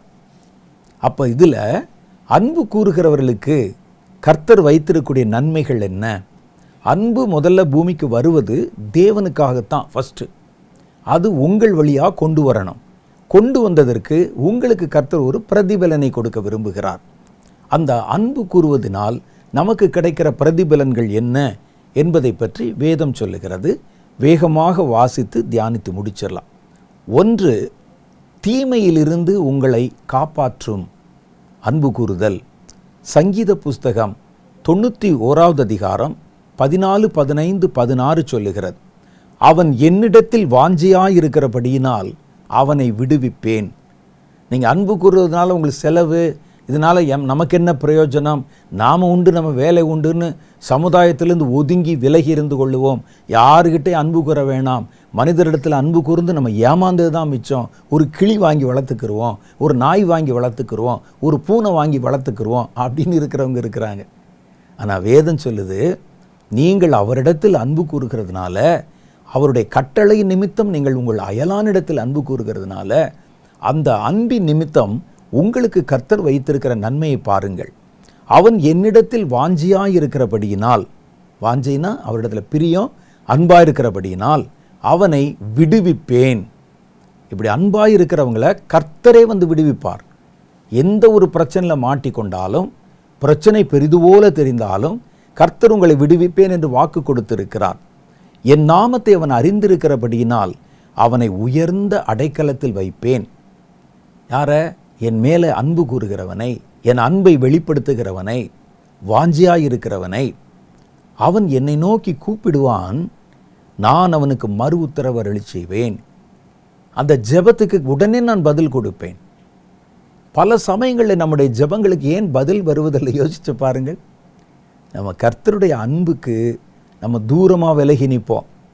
அந்த அன்பு பூமியிலே வெளிப்படுவதற்கு ஒரு சின்ன கல்லை கூட நகர்த்தியிருக்க மாட்டோம், ஒரு கையை கூட அசைச்சிருக்க மாட்டோம். நமக்கு வாயை திறந்தாலே சுயநலம் மாத்திரம்தான் வரும். சுயநலம், இது அது, வேற எதை பற்றி யோசிக்க மாட்டோம். கர்த்தர் சொல்றார், நீ ஏன் காரியத்தை குறித்து கவலைப்படு, நான் பூமியிலே வந்து என்னுடைய ராஜ்யத்தை ஸ்தாபிக்கணும், அதற்கு இந்த பரலோகத்தில் இருக்கிற மிக முக்கியமான காரியங்களை பூமியில் கொண்டு இறக்கி வை அப்படின்னு கர்த்தர் சொன்னால் அதை பற்றி நமக்கு கவலை இல்லை, அதை பற்றி நம்ம யோசிக்கிறதும் இல்லை. கர்த்தருடைய பிள்ளைகளாக இருக்கிறவங்க கூட மேக்சிமம் என்ன செய்வாங்கன்னா தன்னை குறித்தே யோசிப்பாங்க. தனக்காகத்தான் கடவுள், நம்ம என்ன கேட்டாலும் அவர் பதில் சொல்ல வேண்டும் அப்படின்னு. சில நிகழ்ச்சிகளில் நான் சில காரியங்களை சொல்கிறேன், தப்பாக நினச்சிக்கிறாதீங்க. சில நிகழ்ச்சிகளில் ரொம்ப முக்கியமான கருத்துக்களை, ஒரு ஆழமான தேவனுக்கு அடுத்த காரியங்களை, கர்த்தர் பேசின தீர்க்க தரிசனங்களை வெளிப்படுத்தி சொல்லி கர்த்தருடைய பாரத்தை பகிர்ந்து கொண்டு இதுக்கெல்லாம் நம்ம ஜெபம் பண்ணணும் அப்படின்னு பேசிக்கிட்டு இருப்பேன். நான் கீழே அந்த கமெண்ட்ஸ் வரும் பாருங்கள், கமெண்ட்ரி பாக்ஸு. இப்போ சமீபத்தில் ஒரு சம்பவம் நடைபெற்றது. இஸ்ரவேலை குறித்த கர்த்தர் எவ்வளோ பாரப்படுகிறார், அதில் என்னென்ன ஆழமான கருத்துக்களை கர்த்தர் வெளிப்படுத்தி இருக்கிறார், தீர்க்க தரிசனத்தில் என்ன பேசியிருக்கிறார்னு ஒரு நிகழ்ச்சியிலே நான் செய்தி பேசி கொண்டிருக்கிறேன். கீழே வர்ற கமெண்ட்டில் ஒரு அம்மா அங்கே போட்டிருக்கிறாங்க. அவர்கள் சொல்லுகிறார்கள், எங்கள் வீட்டில் இருக்கிற மாடு கன்று ஈனும் பருவத்தில் இருக்குது, இன்றைக்கோ இன்னைக்கு ராத்திரியோ நாளைக்கோ சுகப்பிரசவம் கிடைக்கும்படிக்கு ஜெபம் பண்ணிக்கங்க ஐயா அப்படின்னு. என்ன, நான் இந்த இஸ்ரேலை பற்றி பேசினதை நிறுத்திட்டு இந்த அம்மாவுடைய மாடு கன்று போடுவதற்காக ஜெபம் பண்ணோம். அப்போ அவங்களுக்கு பாருங்கள், கர்த்தருடைய மனசில் இருக்க பாரம் பெருசு இல்லை, தேவன் இஸ்ரேலை குறித்து வைத்திருக்கிற அக்கறை பெருசு இல்லை, அவருடைய தீர்க்க தரிசனங்களை குறித்த காரியம் பெருசு இல்லை, வீட்டில் இருக்க மாடும் கன்றும் பெருசு. இது மாதிரி தான் நிறையா நீங்கள் பார்த்துட்டே வந்தீங்கன்னா ரொம்ப சிரிப்பாக இருக்கும். நம்ம வேற ஒன்று சொல்லி கொண்டிருப்போம், இவர்கள் வேறொரு காரியத்தை எதிர்பார்த்து கொண்டிருப்பார்கள். அப்போ இப்படி நம்ம இருக்கும்போது நம்ம பண்ணுற ஜெபத்தை கர்த்தர் எப்படி கேட்பார்? நீ என்னை பற்றி கவலைப்படலையே, என்னுடைய சித்தத்தை பற்றி யோசிக்கலையே, என்னுடைய பாரத்தை குறித்து உனக்கு கவலை இல்லையே, நான் ஏன் நீ பண்ணுற ஜெபத்தை நான் ஏன் கேட்கணும்? வேதம் அங்கே சொல்லுகிறது பாருங்கள், கர்த்தர் மேல் வாஞ்சியாய் இருக்கிறவன், கர்த்தரை குறித்து பாரப்படுகிறவன், அவர் பாரத்தை தன்னுடைய பாரமாய் எடுத்துக்கொள்ளுகிறவன் என்னை நோக்கி கூப்பிடுவான், நான் அவனுக்கு மறு உத்தரவு அருளி செய்வேன். ஆபத்து நாளிலே நானே அவனோடு இருந்து அவனை தப்புவித்து அவனை கனப்படுத்துவேன். யாருக்கு? அன்பு கூறுகிறவனுக்கு. ஏன்னா அவன் கர்த்தரிடத்தில் அன்பு கூர்ந்து அந்த அன்பை இந்த பூமியிலே பிரதிபலிக்கிறான். அந்த அன்பிற்கு ஒரு பிரதிநிதியாக இந்த பூமியிலே ஜீவித்து கொண்டிருக்கிறான். அப்போ அவனுக்கு ஏன் காரியத்தை உங்க உள்ள கொண்டு அந்த சரக்கை இறக்கி வைக்கிறானே, அவனுக்கு நான் கூலி கொடுக்காமல் எப்படி இருப்பேன்? ஒரு பிரதிபலன் கொடுக்காமல் எப்படி இருப்பேன்? அந்த பிரதிபலனில் ஒன்று தான் உங்கள் ஜெபம் கேட்கப்படும், நீங்கள் விடுவிக்கப்படுவீர்கள், ஆபத்திலிருந்து தப்புவிக்கப்படுவீர்கள். இதெல்லாம் உங்களுக்கு கர்த்தர் கொடுக்கிற அந்த பிரதிபலன்கள். மாத்திரல்ல, அவனை கனப்படுத்துவேன்.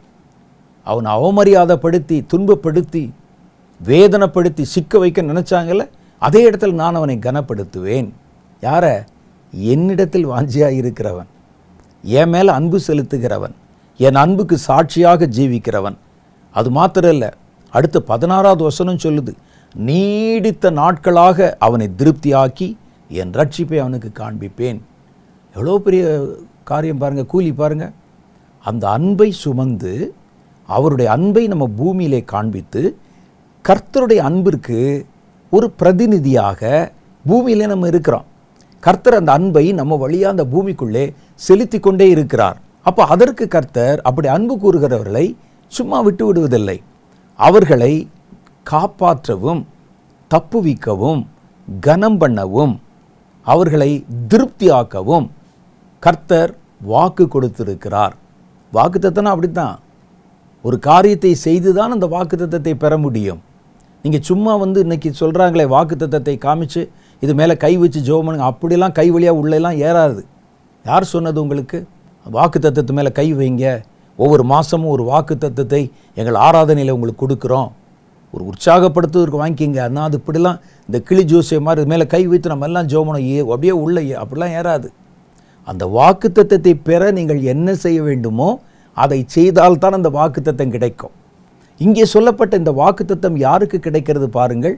அவரிடத்தில் வாஞ்சியாயிருந்து அவரிடத்தில் முழு மனதோடும் முழு ஆத்மாவோடும் முழு பலத்தோடும் அன்பு கூறுவாயாக. அப்படி அன்பு கூறுகிறவர்களுக்கு, கர்த்தருடைய அன்பிற்கு பிரதிநிதியாக பூமியில் இருக்கிறவங்களுக்கு கர்த்தர் கொடுத்த வாக்குத்தத்தம் இது. நம்ம என்ன செய்வோம், இந்த மேலே இருக்கிறதெல்லாம் விட்டுட்டு கீழே கோடு போடுவோம். என் நாமத்தை அறிந்திருக்கிற அப்படின்னா உயர்ந்த அடைக்கலத்தில் வைப்பேன், அதை மாத்திரம் போட்டுருவோம். அப்புறம் ஆபத்து நாளில் என்ன நோக்கி கூப்பிடு, யார் கூப்பிட்டா கர்த்தர் கேட்பார் என்ற ஒரு காரியம் இருக்குல்ல, அதை கவனிக்கணும். இரண்டாவது காரியம் பாருங்க, அன்பு கூறுகிறவர்களுக்கு எதிர்மறை காரியங்கள் வாழ்க்கையில் நடந்தாலும், நெகட்டிவாக எது நடந்தாலும் கர்த்தர் அதை நன்மையாய் மாற்றி தருவார். எவ்வளோ பெரிய ஆசீர்வாதம் பார்த்தீங்களா? எதிர்மறையாய், உலகம் என்பது நேர்மறை எதிர்மறைகள் நிறைந்தது. எல்லாரும் எதிர்மறை காலங்களை சந்தித்துத்தான் ஆகணும். எல்லாமே ஒரே நேரம் நல்லதாகவே போய்கொண்டே இருக்காது. அதுவும் கிறிஸ்தவ ஊழியத்தில், கிறிஸ்தவருடைய வாழ்க்கையில், தேவனுடைய பிள்ளைகளின் வாழ்க்கையில் நேர்மறைகளும் எதிர்மறைகளும் கலந்தது தான் வாழ்க்கை. சில நேரம் நல்லா இருக்கும், சில நேரம் கஷ்டம் இருக்கும், உபத்திரவம் இருக்கும், பாடுகள் இருக்கும். ஆனால் மற்றவர்களுக்கு வருகிற அந்த எதிர்மறை காரியங்கள் சில நேரம் அப்படியே அவர்களை அமிழ்த்தி விடும், அவங்கள அப்புறம் மேலே எந்திரிக்கவே விடாது. ஆனால் கர்த்தர் என்ன சொல்கிறாரு, உனக்கு எதிர்மறை காரியங்கள் வரும், ஆனால் அந்த எதிர்மறை காரியங்களை நான் உனக்கு நன்மையாய் மாற்றி தருவேன். பாருங்க, ரோமர் புஸ்தகம் 8வது அதிகாரம் 28வது வாக்கியம் சொல்லுகிறது, அன்றியும் தன் தீர்மானத்தின்படி அழைக்கப்பட்டவர்களாக அவரிடத்தில் அன்பு கூறுகிறவர்களுக்கு சகலமும் நன்மைக்கு எதுவாகவே நடக்கிறது. சகலமும்னா என்ன?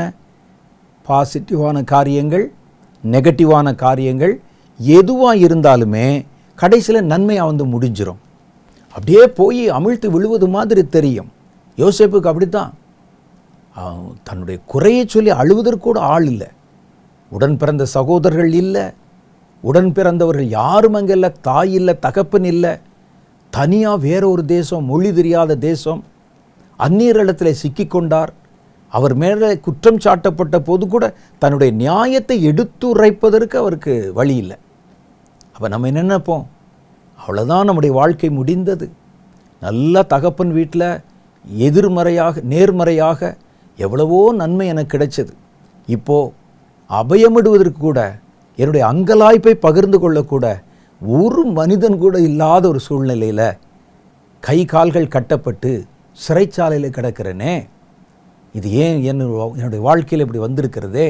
அது ஒரு எதிர்மறை சம்பவம்தான், ஒரு எதிர்மறை அனுபவம்தான். அவர் மேலே குற்றம் சுமத்தப்பட்டு, அவர் சிறைச்சாலையிலே தனிப்படுத்தப்பட்டு, சிறையிலே அடைக்கப்பட்டு, எதிர்மறை அனுபவம்தான். ஆனால் அந்த எதிர்மறை அனுபவத்தை கர்த்தர் அவருக்கு நன்மையாக மாற்றி கொடுத்தார். இது மாத்திரம் நடக்காமல் இருந்தால் எகிப்திலே அவர் உயர்த்தப்பட்டிருக்கவும் மாட்டார். எகிப்தில் ராஜாவுக்கு அடுத்த ஸ்தானத்தில் எவ்வளோ பெரிய இடத்துல கொண்டு இந்த கர்த்தர் வச்சுட்டார் பாருங்களேன். சம்பிரமமாய் வாழ்ந்து கொண்டிருந்த அவருடைய சகோதரர்கள்லாம் வீட்டோடு அப்படியே ஆடு மேய்க்க மாடு மேய்க்கோடு நின்றுட்டாங்களே.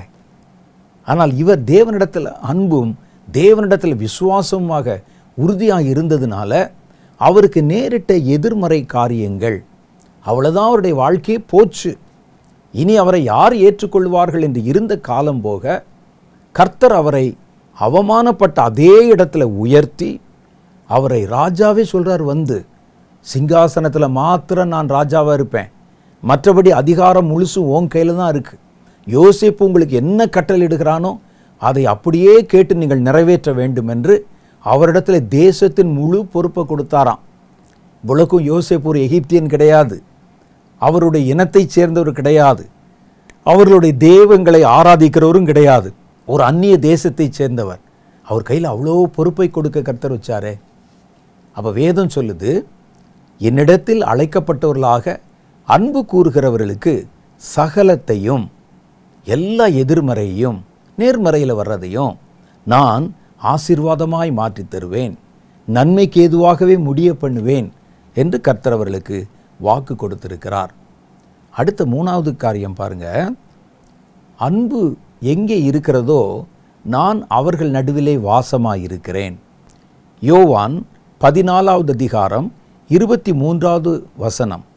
இயேசு அவனுக்கு பிரதியுத்தரமாக, ஒருவன் என்னில் அன்பாயிருந்தால், அதாவது ஏன் அன்பை உங்களுடைய பூமியிலே பிரதிபலிக்கிறவனாய் இருந்தா, அவன் என் வசனத்தை கைக்கொள்ளுவான், அவனில் என் பிதா அன்பாயிருப்பார், நாங்கள் அவனிடத்தில் வந்து அவனோடே வாசம் பண்ணுவோம்.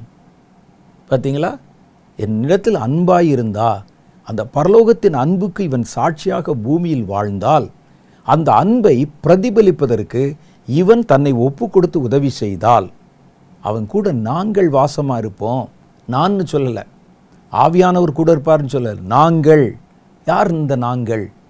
உங்களுக்கு தெரியும், பிதா, குமாரன், பரிசுத்த ஆவி, 3 பேருடைய மகிமையும் அவருடைய பிரசன்னமும் அவனோட வாசமாக இருக்குமா. இப்போ எங்கள் மேலெல்லாம் இல்லைன்னு சொல்லுவீங்க, நாங்கள் அன்பு தானே காட்டுறோம். நீங்கள் அதான் நான் சொன்னேன், அவர் எல்லா அன்பையும் சொல்லவில்லை, அவர் பரலோகத்தின் சாயலான அன்பை சொல்லுகிறார், தேவனுடைய சாயலான அன்பை சொல்லுகிறார். பூமியில் வந்து பிள்ளையை நாங்கள் நேசிக்கிறோம், பிள்ளைகளுக்குத்தானே நாங்கள் எல்லாம் வந்து உழைக்கிறோம், ஓடுகிறோம், அது இல்லை. அது இயற்கையாக எல்லாரும் செய்வது. அதற்கு நீங்கள் கிறிஸ்தவனாக இருக்க வேண்டும் என்ற அவசியம் இல்லை. இதைவிட அன்பு செலுத்துகிற பிற மதஸ்தர்கள் எவ்வளோ பேர் இருக்கிறாங்களே, அது இல்லை. அவர் இதை தாண்டி பரலோகத்தின் சாயலான தன்னுடைய அன்பை போன்ற அன்பை உங்களிடத்தில் அவர் எதிர்பார்க்கிறார். அது நம்மகிட்ட இல்லை. அவர் தம்முடைய அன்பை உங்கள் வழியாக உலகத்துக்கு பிரதிபலிக்க விரும்புகிறார். நீங்கள் இடம் கொடுத்துட்டீங்கன்னா அந்த அன்பை உங்களுக்குள்ளே கொடுத்து அதை உங்கள் வழியாக உலகத்திலே பரவச் செய்வதற்கு கர்த்தர் விருப்பமுள்ளவராக இருக்கிறார். அப்படிப்பட்டவங்களோட இந்த 3 பேரும் வாசம் பண்ணுவாங்களாம். நாங்கள் அவனிடத்தில் வந்து அவனோட வாசம் பண்ணுவோம் என்று வாக்குத்தத்தம் கொடுக்கப்பட்டிருக்கிறது. பார்த்தீங்களா, அது எவ்வளோ பெரிய ஆசீர்வாதம், எவ்வளோ பெரிய நன்மை என்று பாருங்கள். அடுத்து அது மாத்திரம் இல்லை, இன்னொரு கூலி இருக்குது. அது என்ன சொல்லுதுன்னா, கர்த்தருடைய ராஜ்யத்தை, அவருடைய ராஜ்யம் இங்கே வரும்போது அந்த ராஜ்யத்தை சுதந்திரிக்க பண்ணுவார். இது பாருங்களேன், இது ரொம்ப வித்தியாசமாக இருக்குது. பார்த்தீங்களா, நான் ஏற்கனவே சொன்னேன் ஒரு உதாரணம். அந்த உதாரணத்தில் என்னென்னா, நான் ஒரு வீடு கட்டியிருக்கிறேன், நான் இப்போ குடியிருக்கிற இடத்துலேருந்து என்னுடைய பொருளை கொண்டு வந்து வைக்க விரும்புகிறேன். அதை நானே கொண்டு வருவதில்லை, அதுவும் நான் ஒரு ராஜாவாக இருக்கும் பட்சத்தில் நான் அதில் இருக்கிற ஒரு ஆணியை கூட கொண்டு வர மாட்டேன். என்னுடைய மனிதர்கள், என்னுடைய வேலையாட்கள் அதை கொண்டு வந்து வைப்பாங்க. அப்படி அந்த பொருட்களை எடுத்து கொண்டு வந்து வைக்கிறான்ல, அவனுக்கு ஒரு கூலி கொடுப்பேன். அது வாஸ்தவம், நியாயம். அவனை பாதுகாக்கிறேன், கொண்டு வர வழியில் பிரச்சனை வச்சால் நான் பாதுகாக்கிறேன், அவனுக்கு நல்லதாக மாற்றி தர்றேன், அதெல்லாம் ஓகே. ஆனால் மாத்திரம் இல்லை, அப்படி உங்களுடைய பொருளை உங்களுடைய புது வீட்டுக்கு கொண்டு வந்து வைத்தவனுக்கு அந்த வீட்டில் ஒரு பங்கை நீங்கள் கொடுப்பீங்களா? இந்த ரூமில் நீ இருந்துக்க தம்பி, இந்த ரூம் உனக்கு தான் கொடுப்பீங்களா? யாராவது கொடுத்துருக்காங்களா? ஆனால் வேதம் சொல்லுகிறது, இவர் உங்களுக்கு வெறும் கூலி மாத்திரம் கொடுக்கலை, வெறும் பிரதிபலன் மாத்திரம் கொடுக்கலை, அவர் பரலோகத்திலே நமக்கு இடம் கொடுக்கிறார். அங்கே தான் கர்த்தர் வித்தியாசப்படுறார். சாதாரணமாக நம்ம இருந்தால் என்ன செய்வோம், ஒரு கடுமையாக ஒருத்தன் வேலை செய்கிறான், என்னுடைய காரியங்களெல்லாம் கொண்டு வந்து நான் ஷிஃப்டாக போகிற இடத்துல கொண்டு வந்து இறக்கி வைக்கிறான், அவனுக்கு சம்பளத்தை கூட்டி போட்டு கொடு, நல்ல ட்ரெஸ் எடுத்து கொடு, நல்ல சாப்பாடு கொடு, அவனுடைய சரீரத்துக்கு ஒரு முழு ஒரு அரவணைப்பு கொடு, பாதுகாப்பை கொடு, அதெல்லாம் ஓகே. ஆனால் அந்த வீட்டில் அவனுக்கு ஒரு இடத்த கொடு. பாருங்கள், வேதம் சொல்லுகிறது, அவன் கொண்டு வந்து வச்சவனை கர்த்தர் அப்படி விட்டுறலை, உனக்கும் என் வீட்டில் ஒரு பங்கு, என் ராஜ்யத்தில் ஒரு பங்கு. யாக்கோபின் புஸ்தகம் 2வது அதிகாரம் 5வது வசனத்தில் சொல்லுகிறார், என் பிரியமான சகோதரரே கேளுங்கள், தேவன் இவ்வுலகத்தின் தரித்திரரை விசுவாசத்திலே, கர்த்தர் இந்த உலகத்தில் காணப்படுகிற தரித்திரரை விசுவாசத்திலே ஐஸ்வர்யவான்களாகவும் தம்மிடத்தில் அன்பு கூறுகிறவர்களுக்கு தாம் வாக்குத்தத்தம் பண்ணின ராஜ்யத்தை சுதந்திரிக்கிறவர்களாகவும் தெரிந்து கொள்ளவில்லையா என்றார். அவரிடத்தில் அன்பு கூர்ந்து அந்த அன்பை காமிச்சிங்கல்ல, அந்த அன்பை பூமியிலே பிரதிபலிப்பதற்கு நீங்கள் இடம் கொடுத்தீர்கள் அல்லவா? அந்த அன்பு கூறுகிறவர்களுக்கு அவர் வெறும் கூலியை கொடுப்பது மாத்திரமல்ல, வெறும் நன்மையை கொடுப்பது மாத்திரமல்ல, அந்த வீட்டில் ஒரு பங்கை கொடுத்து விடுகிறார், அந்த நாட்டில் ஒரு இடத்தை கொடுத்து விடுகிறார். அதைத்தான் சொல்லுகிறார். தம்மிடத்தில் அன்பு கூறுகிறவர்களுக்கு தான் வாக்குத்தத்தம் பண்ணின ராஜ்யத்தை சுதந்திரிக்கிறவர்களாகவும் அவர்களை தெரிந்து கொள்ளவில்லையா? அப்படி சொன்னால் என்னாகும் பாருங்க. இந்த வேலை செஞ்சவனுக்கு இது கொண்டு வந்து வச்சதுக்கா, நான் கொஞ்சம் அன்புள்ளவனாக இருந்ததுக்கா, எனக்கு அந்தந்த நேரத்தில் நீங்கள் அவ்வளோ நன்மை செய்தீங்களே, அவ்வளோ கூலி கொடுத்தீங்களே, அது மாத்திரம் இல்லைப்பா, இந்த வீட்டில் உனக்கும் ஒரு போர்ஷன், ஒரு பங்கு யார் கொடுப்பா? கர்த்தர் தான் கொடுக்கிறேன் என்று வாக்கு பண்ணியிருக்கிறார். கிறிஸ்துவின் அன்பு நம்மில் இருந்து கிரியை செய்வதை வேதம் இப்படி சொல்லுகிறது. நமக்குள்ளே இருந்து அந்த அன்பு கிரியை செய்கிறது. 2 கொரிந்தியர் புஸ்தகம் 5வது அதிகாரம் 13-14, நாங்கள் பைத்தியம் கொண்டவர்கள் என்றால் தேவனுக்காக அப்படி இருக்கும், தெளிந்த புத்தியுள்ளவர்கள் என்றாலும் உங்களுக்காக அது அப்படி இருக்கும். கிறிஸ்துவனுடைய அன்பு எங்களை நெருக்கி ஏவுகிறது. ஏனென்றால் எல்லாருக்காகவும் ஒருவரே மரித்திருக்க எல்லாரும் மரித்தார்கள் என்று எழுதியிருக்கிறதே. அப்போ கர்த்தர் என்ன செய்கிறாரு? தம்முடைய அன்பினால் தம்முடைய பிள்ளைகளை நெருக்கி ஏவுகிறார். கர்த்தருடைய அன்பு ஒருவனுக்குள்ளே வந்தால் உள்ளே தங்கிராது, அது உள்ளே வந்து அப்படி பாஸ் ஆகணும். அப்போ தானே பூமிக்குள்ளே அது கடந்து வரும். ஐயோ, கர்த்தருடைய அன்பு என் மேலே வருது, அப்படியே பார்த்தீங்கன்னா அந்த அபிஷேகம் என் மேலே இறங்கின உடனே அப்படியே ஒரு அன்பு, கண்ணீர், அப்படியே ஆண்டவர் மேலே ஒரு அன்பு. நீங்கள் எப்போவுமே ஒரு காரியத்தை புரிஞ்சுக்கிறணும். கர்த்தருடைய பிள்ளைகள், கர்த்தருடைய காரியம் உங்களுக்குள்ளே வந்துச்சுன்னா உங்கள் மூலம் அதை உலகத்துக்குள்ளே பாஸ் பண்ண வேண்டும். உங்களுக்குள்ளே தங்க வைத்துக் கொள்வதற்கு அல்ல, அப்படியே உள்ளே கட்டி போடுவதற்கு அல்ல. அன்பு வந்துருச்சு அப்படியே உள்ளே இருக்கட்டும், இல்லை, அந்த அன்பு உங்கள் வழியாக வெளியேறி அப்படி போகணும். எப்படி ஒரு மடைக்கால்கள் வழியாக ஒரு தண்ணீர் வெள்ளம் புறப்பட்டு தேசத்துக்குள்ளே போய் செழிப்பாக்குதோ அது மாதிரி போகணும். கர்த்தர் எனக்கு ஒரு கிருபை கொடுத்தார், நான் அதை உள்ளே வச்சுக்கிருவேன்.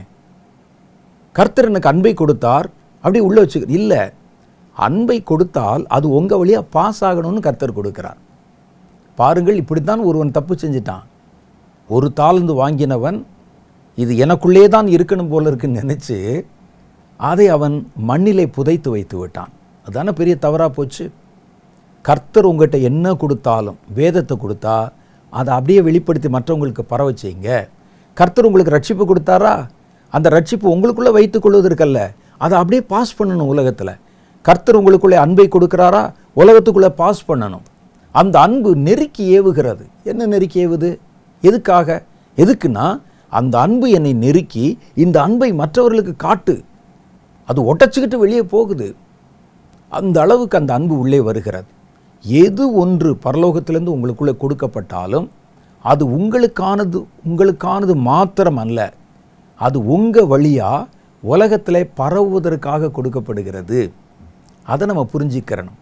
இல்லை, எனக்கு கர்த்தர் மேலே அன்பு வந்துருச்சு, அபிஷேகம் வந்துருச்சு, மற்றவர்களை நேசிக்கணும்னு அவசியம் இல்லை, நான் கர்த்தரை நேசிக்கிறேன், அதோடு நான் அப்படியே அமைதியாக இருந்து கொள்ளுவேன். அப்படி அன்பு கூற ஆரம்பித்தோம்னா எல்லாரும் தலையில் மிளகா அரைச்சிருவாங்க அப்படின்னு உட்காந்துட்டு அப்படி தனியாக உட்காந்துருக்குறாங்க பாருங்கள். அது தவறு. கர்த்தர் உங்கள் வழியாய் தம்முடைய ராஜ்யத்தின் காரியங்களை பூமியிலே கடத்த பரப்ப விரும்புகிறார். அதற்கு ஒரு வடிகால், ஒரு வாய்க்கால், ஒரு வாசல் தான் நீங்கள் வாங்கிக்கிட்டே இருக்கணும், வாங்கினதை கொடுத்துக்கிட்டே இருக்கணும். அதுக்கு தான் கர்த்தர் நம்மை அழைத்திருக்கிறார். அப்படி இல்லைன்னா அந்த 1 தாலந்து வாங்கினோன்னு பாருங்களேன், அவன் கையில் கொடுத்ததை அதை கொண்டு போய் அதை விருத்தியாக்குவதற்கு, பரவ வைப்பதற்கு இவன் அந்த இடத்துல வந்த உடனே பிரேக் போட்டு உள்ளே வச்சுட்டான். அப்போ அன்பு என்பது தேவனிடத்திலிருந்து பெற்றதை நீங்கள் மனிதரிடத்திலே பரவ வைக்கணும். உங்களை சுற்றி இருக்கிறவர்கள் நடுவிலே ஒரு அன்பு நிறைந்த சமுதாயத்தை உண்டாக்கணும். உங்கள் அன்பு என்பது பிறருக்கு முன்பாக வெளிச்சம் போல் அது காட்டப்பட வேண்டும். இயேசு அதற்குத்தான் இந்த அன்பை பூமிக்கு வெளிப்படுத்தி காட்டத்தான் பவுலை நெருக்கி ஏவினார். கிறிஸ்துவின் அன்பு எங்களை நெருக்கி ஏவுகிறது. என்ன செய்ய ஏவுகிறது? அவருடைய அன்பை அவர்களுக்கும் சாட்சியாக சொல்ல, அவர்களுக்குள்ளும் அந்த அன்பை விதைக்க எங்களை அது நெருக்கி ஏவுகிறது.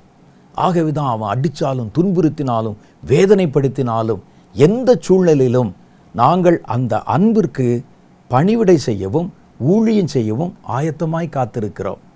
அதான் பவுலுடைய வேலை. அந்த வைராக்கியத்துக்கு காரணம் அதுதான். அந்த அன்பு சாக கூட தன்னை நடத்தினாலும் அதை பொருட்படுத்தாமல் செய்ய வைத்தது அந்த அன்பின் கிரியை. ஆகவே நாம் பூர்ணமாக அறிந்து கொள்ள வேண்டிய காரியம் என்ன அப்படின்னு கேட்டால், பரலோகத்திலிருந்து நம்மிடத்தில் கொடுக்கப்படுகிறவைகளை பூமியிலே பிரதிபலித்து அதை ஏற்றுக்கொள்ளுகிற ஒரு சந்ததியை உங்களை சூழ உருவாக்கி, கர்த்தருடைய ராஜ்யம் வருவதற்கு முன்னால் அவருடைய ராஜ்யத்துக்கு அடுத்தவைகள் பூமியிலே வருவதற்கு ஒரு ஆயத்தத்தை நீங்கள் ஏற்படுத்தத்தான் நீங்களும் நானும் அழைக்கப்பட்டிருக்கிறோம். அதில் பிரதானமானது அன்பு. ஆகவே இந்த அன்பு கூறுதல் என்பது அத்தியாவசியமானது. தேவனுடைய காரியத்தில் பரலோகத்தின் காரியத்தை பூமிக்கு கொண்டு வருவதில் அவருடைய வருகைக்கு முன்னால் பரலோகத்தின் சாயலை பூமிக்கு கொண்டு வருவதில் நீங்கள் சோர்ந்திருந்தால் நீங்கள் கர்த்தருடைய சித்தத்தை நிறைவேற்றவில்லை. கர்த்தர் வெறும் கிறிஸ்தவர்களை எதிர்பார்க்கவில்லை.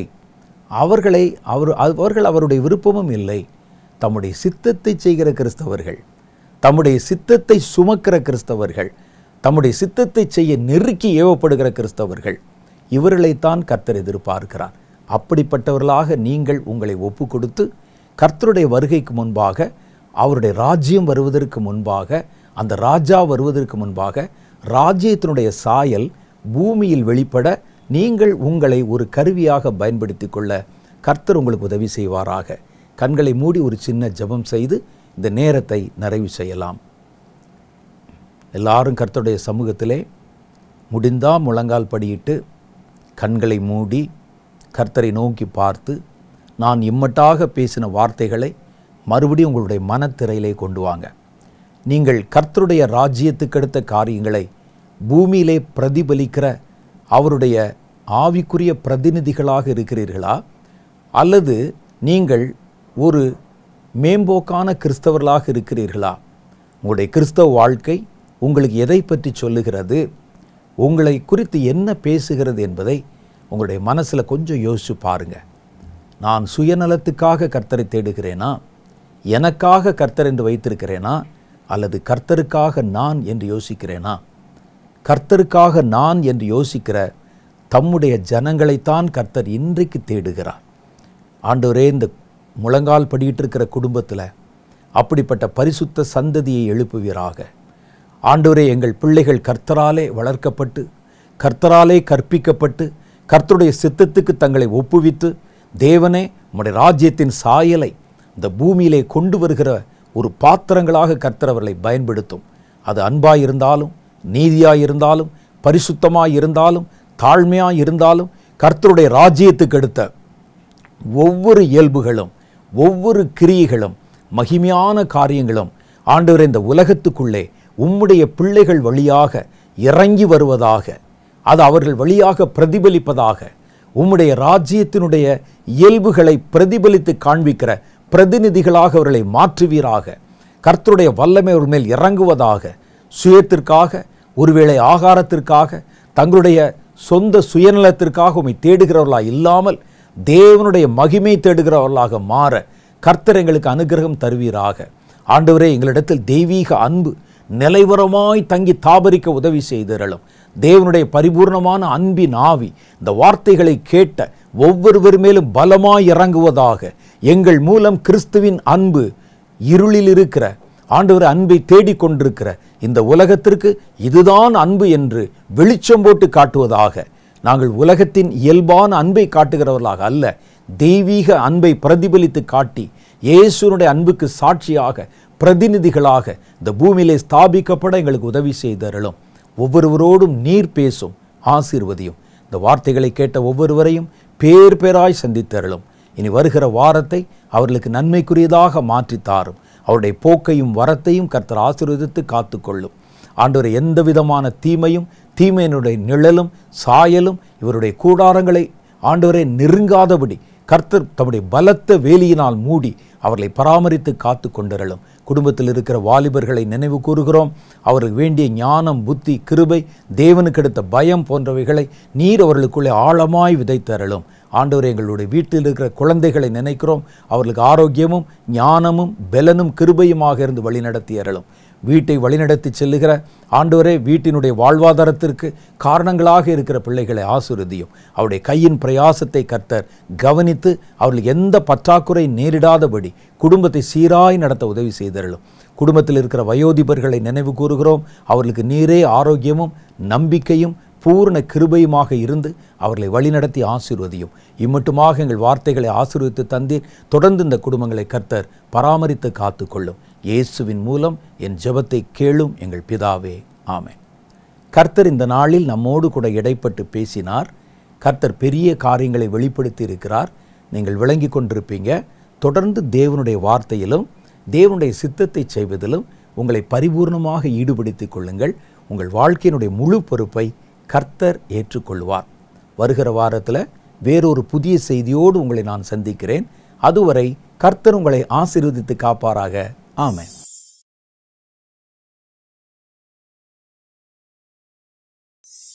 vincentselokmar.org என்ற இணையதளத்தில் வாராந்திர தீர்க்க தரிசனங்களை பெற இந்த எளிய வழிமுறையை பின்பற்றவும். முதலில் கூகுள் இணையதளத்தில் vincentselokmar.org என்று சர்ச் செய்யுங்கள். பிறகு முடிவுகளிலிருந்து அதிகாரப்பூர்வமான வெப்சைட்டை கிளிக் செய்யுங்கள். ஹோம் பேஜ் ஓபன் ஆனதும் மெனு ஆப்ஷனை கிளிக் செய்து ப்ராபசிஸ் என்ற ஆப்ஷனை செலக்ட் செய்யுங்கள். உங்கள் இமெயில் ஐடி மற்றும் பாஸ்வேர்டை பதிவு செய்தவுடன் உங்கள் இமெயில் ஐடியில் ரிசீவ் ஆன OTP எண்ணை பதிவு செய்யுங்கள். லாகின் ஆன பிறகு மாதம் வாரியாகவும் வாரம் வாரியாகவும் தீர்க்க தரிசனங்கள் இருப்பதை நீங்கள் பார்க்கலாம். எந்த தீர்க்க தரிசனத்தை பார்க்க வேண்டுமோ அந்த மாதம் அல்லது வாரத்தை தேர்வு செய்தவுடன் அந்த மாதம் வாரத்திற்கான தீர்க்க தரிசனத்தை நீங்கள் திரையில் பார்க்க முடியும். தீர்க்க தரிசன இமேஜை கிளிக் செய்தால் முழு தீர்க்க தரிசனத்தையும் உங்களால் பார்க்க இயலும். நீங்கள் அதை சேவ் பண்ண விரும்பினால் டவுன்லோட் ஆப்ஷனை கிளிக் செய்யுங்கள். தீர்க்க தரிசனத்திற்காக ஜெபியுங்கள். மற்ற ஜெப வீரர்களுக்கும் பகிர்ந்து கொள்ளுங்கள்.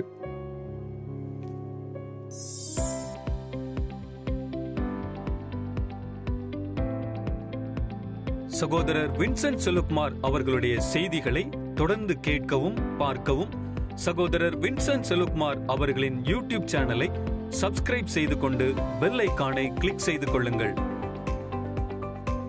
வேதத்தின் காரியங்களை அறிந்து கொள்ளவும், கடைசி கால செய்திகளை பற்றி தெரிந்து கொள்ளவும் மற்றும் ஆவிக்குரிய வாழ்க்கையில் இன்னும் வளரவும் இந்த செய்திகள் உங்களுக்கு மிகவும் பிரயோஜனமாக இருக்கும். தொடர்ந்து இந்த யூடியூப் சேனலை பாருங்கள், மற்றவர்களுக்கும் தெரியப்படுத்துங்கள். கர்த்தர் உங்களை ஆசீர்வதிப்பாராக.